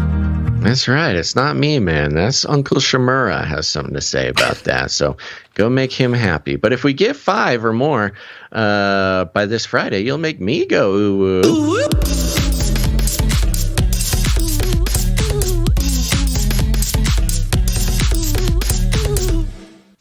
There you go. Yes, Apple Podcasts is the best place to do that. Most of you humans are listening to this show on Apple Podcasts. Just take a second, 2 seconds, leave a rating and a review. Okay, post about us on social media, please. Yeah, do that. There you go. Doesn't matter what social media you use. Just post a link, post a clip from the Canary Cry Clips channel. Doesn't matter if you have a bunch of followers or not. Again, it's all about those algos. I don't know if you've noticed it or not, Gonz, but Twitter is wild right now. What's going on? Things are breaking out of opening- my channel, my follower count channel that's been holding me down. Elon is unleashing the I don't know, shadow ban people. They're letting him loose. Yes, the Elon's takeover of Twitter has restored it to some sort of Wild West situation. I've gotten more followers in the past day. Well, I guess 2 days now since Elon took over than I have in the past month. So this is happening. The algos, I think now more than ever is a great time to start sharing the show on Twitter because people will actually see it. Yeah. I'll retweet you. I'll say hi. We'll thank you on the show. It's a whole thing, man. And again, at the light in this one, pretty much the one guy or gal who's been regularly posting the show when it goes live. So please help us out. It just helps us out, man. Don't be afraid. We need to do a don't hide your hashtag. light under a bushel. We need to do like a hashtag to get. You keep saying that. I don't think people care about hashtags very much. It's the next wave, man. Okay. Okay. Well, post the show. Post clips of the show. I want to see these clips floating around Twitter. I think people are kind of like embarrassed that, maybe their boss or something will see that they listen to a crazy podcast. I don't know what else the case is. So, look, I got my people on Twitter. I know you listen to the show. I'm looking at you right now. Post a link to, just post a video, and I'll give you some props. All right. Other than that, share the show any way you want. Share it with your friends. Share it with your family. It's really important that people around us, we are to be lights in this world, and what can be more of a bright shining light than helping someone realize that the corporate mainstream news media is not their friend. And maybe they already know that, but maybe they need some quality analysis and deconstruction. So share the show however it looks to you. I mean, some of you really are looking for a creative way to share the show, express yourself, be a sort of unique light, a different color than all the other lights out there. And I support you. I really want you to do that. So if you're looking for an idea, some sort of unique way that you could possibly share the show without without sort of fading into the noise or the background of what's going on, get yourself an air fryer. Yeah, get yourself an air fryer. During the pandemic, these air fryers were all over the place. You head to a thrift store now. Oh, my gosh. The entire thrift store is just one big air fryer. Everybody's getting rid of these air fryers. So you're going to go ahead. You can pick them up for about a penny a piece. Go get about 7,000 air fryers. I think one Goodwill will have about 7,000 air fryers for you. What you're going to do is you're going to stack all those air fryers up into one big, gigantic wall of air frying goodness. Open up the lids, open up the covers, and crank those suckers up to 11, man. We're going to fry the air. See? That's right there in the name. They didn't want you to know this, but you could actually, it's not frying with air, it's frying air, and suddenly that fried air will coalesce into one giant heat beam that will shoot down to Antarctica. And again, we're going to see another spike of 100 degrees Fahrenheit. And while Janine, whatever her name is, Ash Janine, Professor Ash, Dr. Ash to you, Basil. Dr. Get Ash it right. Down there, she'll be searching for the Evercube, finding remnants of the dark energy and how she can harness it for the dark will of the lizard people, and how where once the dark energy of Antarctica was going to be deployed in some sort of mind control / oppressive spiritual master plan for the lizard people to harness the life source of all good living things. Now, one big beam of fried air will go blasting across the white desert and activate that dark energy to fly away off into the sky. And Dr. Ash will fall to her knees and yell, "No!" no, as the lizard people, space lasers, dispose of her because she's no longer needed for their evil plans. What does this have to do with the show? Well, let me tell you. We cover every news article about Antarctica, and certainly somebody will pick this up, and we would love to read about how Dr. Ash, falling to her knees after a wave of fried air pulls away the dark matter, is evidence, finally, some hard evidence that that climate change is happening in Antarctica. And then we will send the Washington Post this video right now, this clip, and that we will be the new target of the Washington Post and their social engineering. But you know what happens? We just saw it with the Libs of TikTok account after they were covered by whoever covered them, New York Times, I think maybe, exposed them for the right-wing extremists that they are. Suddenly, they've got more followers than ever. That's right. More people will find the show than ever before just because of you purchasing 7,000 air fryers and hooking them up, pointing them really south. Get you a curtain for your window. Yeah, I'm back in my angelic light, right? Yeah. Well, and your green screen is pretty... the non sequitur of the century, Gonz, because I'm telling people how to share the show. But if you need any more instructions... We call it rattling cages, and if you have any more questions, here's what you do. You walk right up to them, grab them by the cage, and then what do? You do shake that cage. The end of the world occurred pretty much as we had predicted. I want to shake things up, stir up some controversy, rattle a few cages. Hey, stop that! Don't ever silence me. I'm the last angry man, a crusader for the little guy. Leave the bird alone. Never. Rattle a few cages. Rattle a few cages. The human race will have every opportunity to improve. And if they don't? Ask Noah. That's right. Just ask Noah. Any last words, Gonz? Just a heads up. It's going to be a very short playlist today because I have to run, and we're very late. Yeah. Okay. We understand. But thank you for being here, and I appreciate all the producers who came in, and see y'all on Friday. Amen, amen, amen. Okay, everybody. Thanks for tuning in to this episode of Canary Cry News Talk. Make sure to tune in next time. But until then, think outside the cage.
Canary boys are on to me again.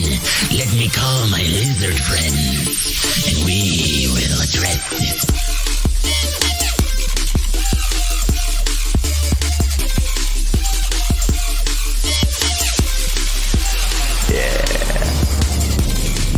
If you could take your human form during these meetings, that would be... Vaccines lowering the population.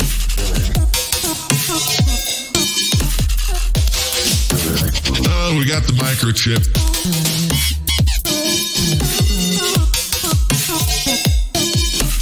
Epstein, yeah, we knew that was going to show up. Oh, wait. What is it? What is Canary Cry News? What is Canary Cry News?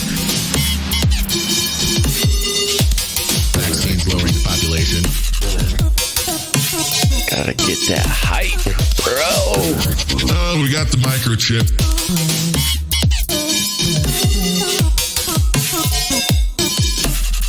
16. Yeah, we knew that was going to show up. CanaryCry.Radio.com/support.